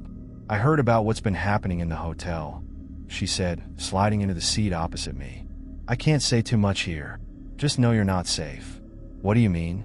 I leaned closer, my heart racing. "There are hidden cameras, yes, but there's more to it. The hotel has a dark history. Guests have gone missing, and some have reported being stalked. The management covers it up, but I've been researching." I felt a chill creep down my spine. "Why should I trust you?" "Because I know what it's like to feel trapped. I stayed there a few years ago and had my own experience.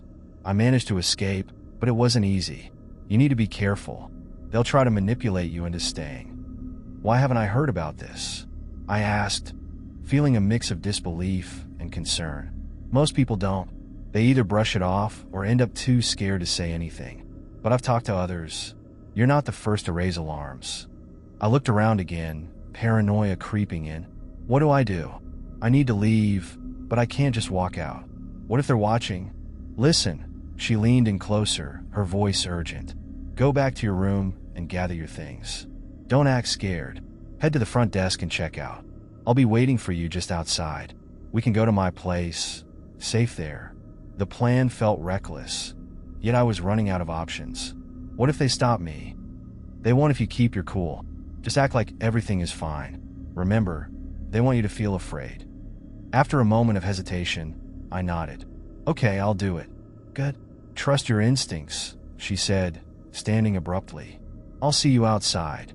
I watched her leave, my mind racing. I couldn't shake the feeling of impending danger. The cafe suddenly felt too open, too vulnerable. As I left, I kept my head down, making my way back to the hotel. Every step felt heavy with anxiety. When I reached my room, I quickly packed my essentials, clothes, my laptop, and a few personal items. I double-checked for anything I might have forgotten and scanned for anything unusual. The clicking noise was absent, but the fear gnawed at me. I could sense a heaviness in the air, as if the walls were closing in. I took a deep breath, steeling myself for what lay ahead. I exited my room and made my way to the front desk, maintaining an air of calm despite my racing heart. The receptionist smiled at me. "Checking out early?" "Yes," I replied, forcing a smile. "Just a change of plans." "Do you need any assistance with your luggage?" she asked, her tone overly cheery. "No, I've got it," I said, avoiding her gaze as I handed over the key card. As I turned to leave, I felt a prickling sensation, as if someone was watching me. I quickened my pace toward the exit, pushing the door open and stepping into the street. My heart sank as I realized I had no idea where to find the woman who had warned me. I scanned the area, but didn't see her anywhere. Anxiety surged through me. Had I made a mistake? Then, just as I started to panic, I spotted her at the end of the block, leaning against a lamppost. Relief flooded through me, and I hurried toward her, adrenaline pumping. "Did you make it?" she asked, her expression tense as I reached her. "Yes, I'm ready to go." "Where's your place?" "Just a few blocks from here." "Stay close," she urged, and we began walking quickly. As we navigated the streets, I glanced back at the hotel. A shadow moved in the lobby, but I couldn't make out who it was. I felt a chill run down my spine. "What if they come after me?" I whispered, fear tightening my throat. "They might try, but I won't let them," she reassured me, her voice steady. "Just focus on getting to safety." We rounded a corner, and I could feel the weight of the hotel lifting off my shoulders. I was finally breaking free, but a nagging feeling lingered. What had I left behind? And was it truly over? We reached the woman's apartment after a few minutes, a modest building that looked unassuming. She led me inside, and I felt an immediate sense of relief as the door closed behind us. The place was cozy but cluttered, filled with books and plants that made it feel lived in and warm. "Make yourself at home," she said, gesturing to a worn couch. "I'll get us something to drink." As she disappeared into the kitchen, I sank into the cushions, trying to calm my racing heart. The chaos of the hotel felt distant now, but I knew it wasn't over. I could still feel the tension in my muscles, the fear that something might go horribly wrong. A few moments later, she returned with 2 mugs of steaming tea. "This should help," she said, handing me one. "It's chamomile. Good for nerves." "Thanks," I murmured, taking a sip. The warmth spread through me, but I still felt on edge. "What now? How do I stay safe?" "First, we need to talk about what you experienced in that hotel," she replied, settling into the chair opposite me. "You need to know exactly what you're dealing with." "Right," I said, setting my mug down. "I want to know everything." "Good." "There's a network of people who have encountered the same issues in various hotels, especially those that seem too good to be true. The cameras, the stalking, it's all part of a larger scheme," she explained, her eyes focused intently on mine. "Some hotels have connections to darker activities, and the management often covers them up." "Darker activities? Like what?" My heart sank at the implications. "Human trafficking, illegal surveillance, things people don't want to think about. The hotel you stayed in has a bad reputation, but it's been swept under the rug. Guests go missing, others report feeling watched, but it's all dismissed as paranoia." I leaned back, digesting her words. "So, I'm not the first one to experience this? How many people have gone missing?" "More than you can count," she said grimly. "And they're usually just written off as runaways or tourists who decided to extend their stay elsewhere. But those of us who know the truth are working to expose it. You might have stumbled into something bigger than you realize." A wave of nausea hit me. "What do I do? I can't go back there." "No, you can't. They'll be watching for you to return. But we can figure out how to alert the authorities and spread the word about what's happening," she said, determination flashing in her eyes. "I can help you contact a journalist I know who's been looking into this." "Is that safe?" I asked, concern creeping back in. "What if they find out?" "They won't know if we're careful. We can use a secure connection and communicate anonymously. But first, I need you to stay here for a bit and lay low. It's too risky to go out right now." I nodded, my gut telling me this was the safest option. How long do you think I should stay? At least a few days. We can make a plan, get everything sorted out before you make any moves. You're not alone in this anymore, she said, offering a reassuring smile. We spent the next few hours discussing everything she knew. I learned about other victims, the patterns of behavior associated with the hotels, and ways to protect myself. She emphasized the importance of trust, trusting my instincts, my gut feelings. As night fell, I felt the weight of the day begin to catch up with me. I need to rest, I admitted, stifling a yawn. Of course, she replied. You can take the couch. I'll grab some blankets. As she rummaged through a nearby closet, I felt a flicker of unease wash over me. The day's events had drained me, but I was hyper-aware of every sound, every movement. I glanced at the door, wondering if it was truly locked and if we were safe here. She returned with blankets, and I settled in, trying to relax. Get some sleep. I'll keep watch, she assured me. Thank you, I murmured, pulling the blankets around me. The warmth felt comforting, but sleep eluded me. I lay there, eyes open, staring at the ceiling. Hours passed, and I felt myself drifting, finally succumbing to exhaustion. But just as I began to relax, a noise jolted me awake. A soft sound echoed from the hallway, a faint creaking, like someone was moving about. My heart raced. Had someone followed me? I glanced toward the door, frozen with fear. The woman's voice cut through the silence. Stay quiet, she whispered, her tone urgent. I held my breath, listening intently. Footsteps approached, deliberate and slow. Panic surged as I realized we weren't safe after all. Stay behind me, she instructed, moving toward the door. I pressed myself against the wall, my heart pounding in my ears. The door creaked open slowly, and a shadowy figure appeared in the doorway, silhouetted by the dim light from the hallway. Who's there? The woman called out, her voice steady. The figure stepped forward, and I recognized the face instantly. My heart dropped. Was it really him? I strained to see more clearly, my heart hammering in my chest as the shadowy figure stepped into the room. It was him, the man from the hotel, the very person I had been running from. His expression was unreadable, a mix of confidence and something darker that sent chills down my spine. I didn't expect to find you here, he said, his voice smooth, almost too calm for the situation. Get away from her, the woman shouted, stepping in front of me as if to shield me from his presence. Easy now, he replied, raising his hands in mock surrender. I'm not here to cause trouble. I just want to talk. Talk, she scoffed, anger flaring in her voice. You think after what you did, she would want to hear anything you have to say? He took a step closer, and I could feel the tension in the room spike. I wanted to scream, to run, but I felt paralyzed, caught between fear and disbelief. Let's not play games. I know she's been asking questions, he said, his gaze piercing through the dim light. And I'm here to offer some answers. Answers? I finally found my voice, shaky but defiant. You think I want anything from you? You're the last person I want to talk to. He smiled, but it didn't reach his eyes. You might change your mind. There's a lot at stake, and it would be in your best interest to hear me out. What do you mean? I asked, trying to sound braver than I felt. Let's just say I can help you understand what's really going on, he replied, his tone shifting slightly. This whole situation is bigger than both of us. You're not just a random target. You're part of something far more significant. I exchanged a glance with the woman, whose expression was a mix of disbelief and caution. You think we'll just trust you? She challenged. He chuckled softly, the sound sending a shiver down my spine. You don't have to trust me, but if you want to find the truth and keep yourself safe, you'll need to listen. It's not just about you anymore.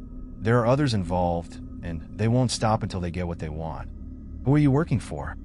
I pressed, my curiosity battling with my instinct to run. Let's say I have my own agenda, but I can help you avoid a lot of trouble, he said, his voice lowering. You need to be smart about this. You're already in deeper than you think. The woman shifted slightly, and I could see her muscles tense, ready to pounce if necessary. This isn't a negotiation, she warned, her voice low and threatening. I don't want it to be, he replied, his demeanor suddenly serious. But if you don't act fast, You might find yourself trapped in a situation you can't escape. What are you talking about? I asked, my heart racing with fear and uncertainty. Just listen, he said, stepping back slightly to give us space. There's a reason you felt watched in that hotel. A reason you were targeted. The people behind this are powerful, and they don't take kindly to anyone who interferes with their plans.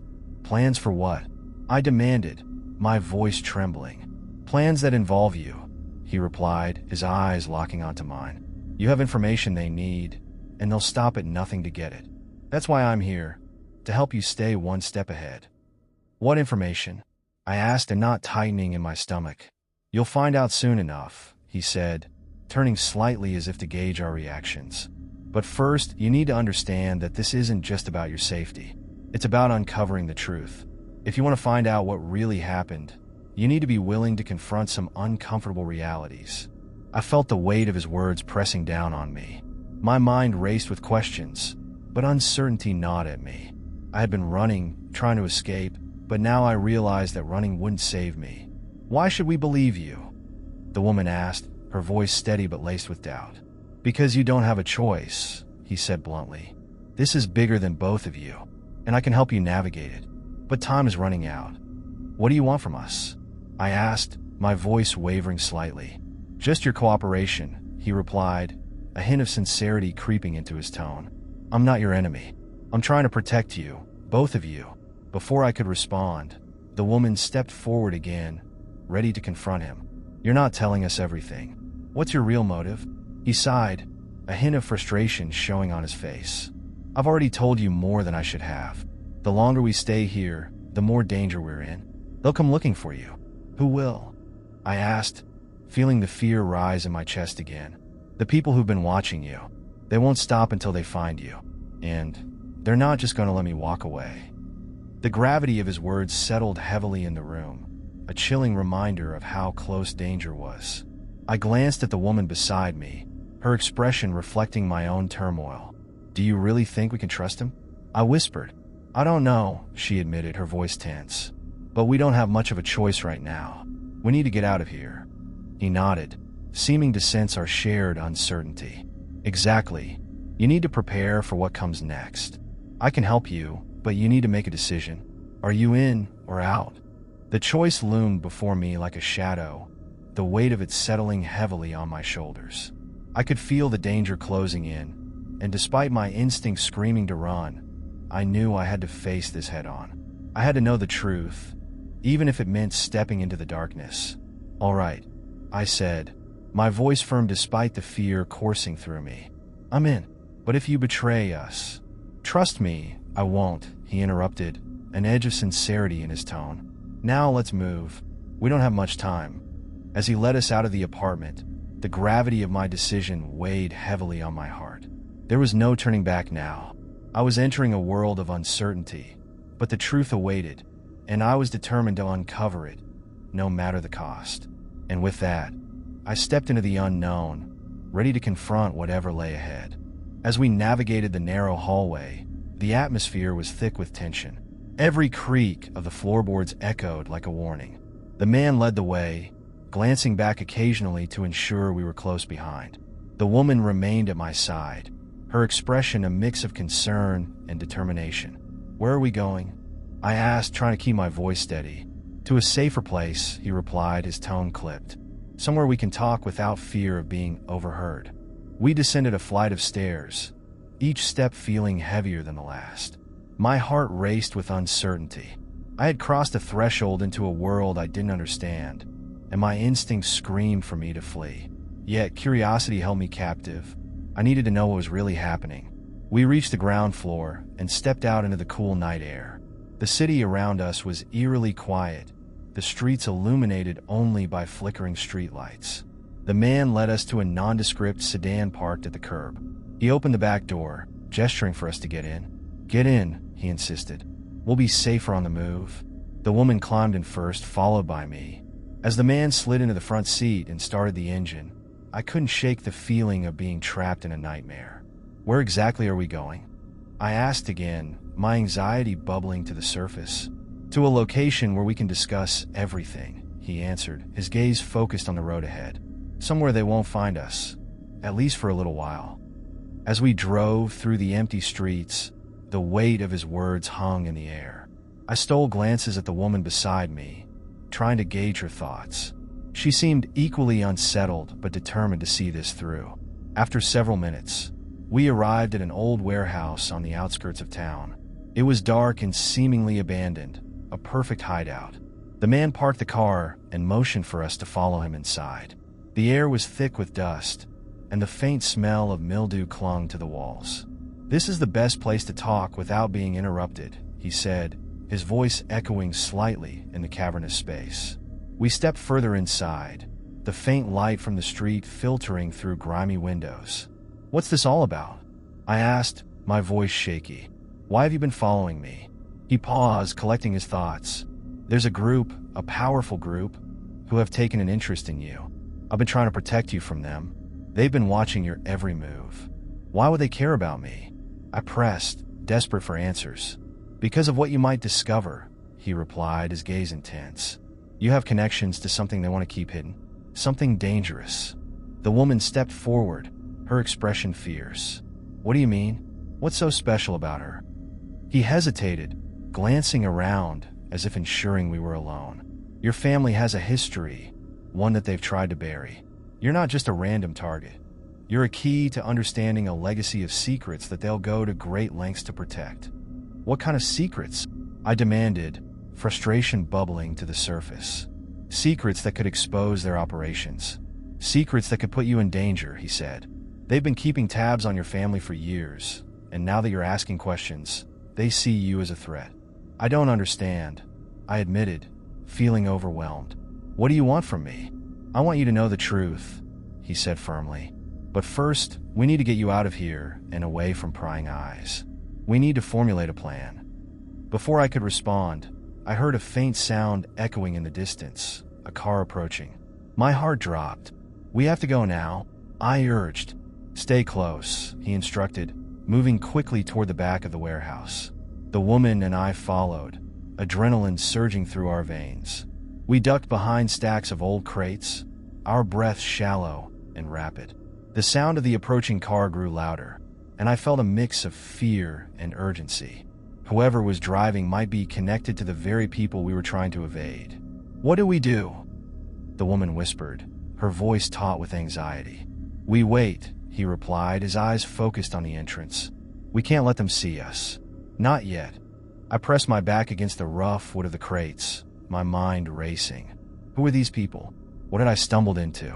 My childhood had felt normal until now, and now everything was spiraling into chaos. As the car pulled up outside, its headlights pierced through the darkened warehouse. I held my breath, hoping they wouldn't find us. The engine shut off, and I could hear muffled voices drifting through the air. "We need to be quiet," the man whispered urgently. "No sudden movements."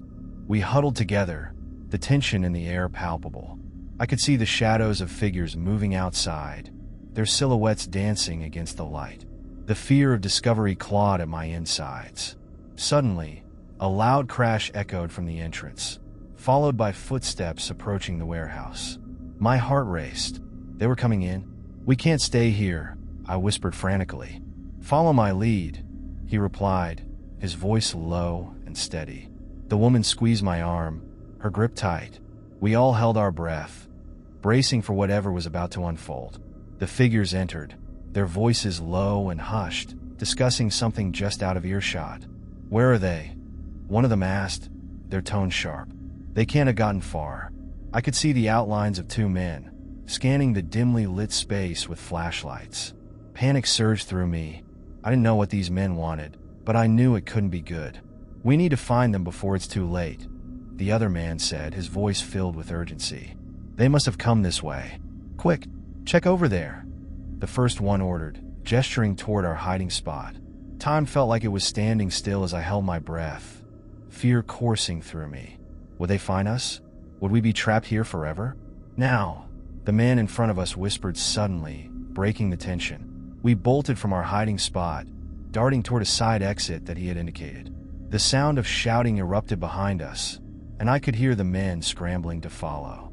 We raced through the darkened warehouse, adrenaline pumping through my veins. The door ahead loomed, a beacon of potential escape. Just as we reached it, I glanced back and caught a glimpse of the men closing in. "Keep going," the man shouted as he pushed us through the door, following closely behind. We burst into the cool night air, the stars above twinkling like distant promises of safety. But I knew we weren't out of danger yet. "Where to now?" I gasped, trying to catch my breath. "Just keep running," he urged, his voice urgent. "We need to get as far away from here as possible." And as we sprinted into the night, I knew one thing for certain. The chase was just beginning, and I was about to uncover secrets that would change everything I thought I knew. Don't forget to subscribe in the channel and like the video for more contents.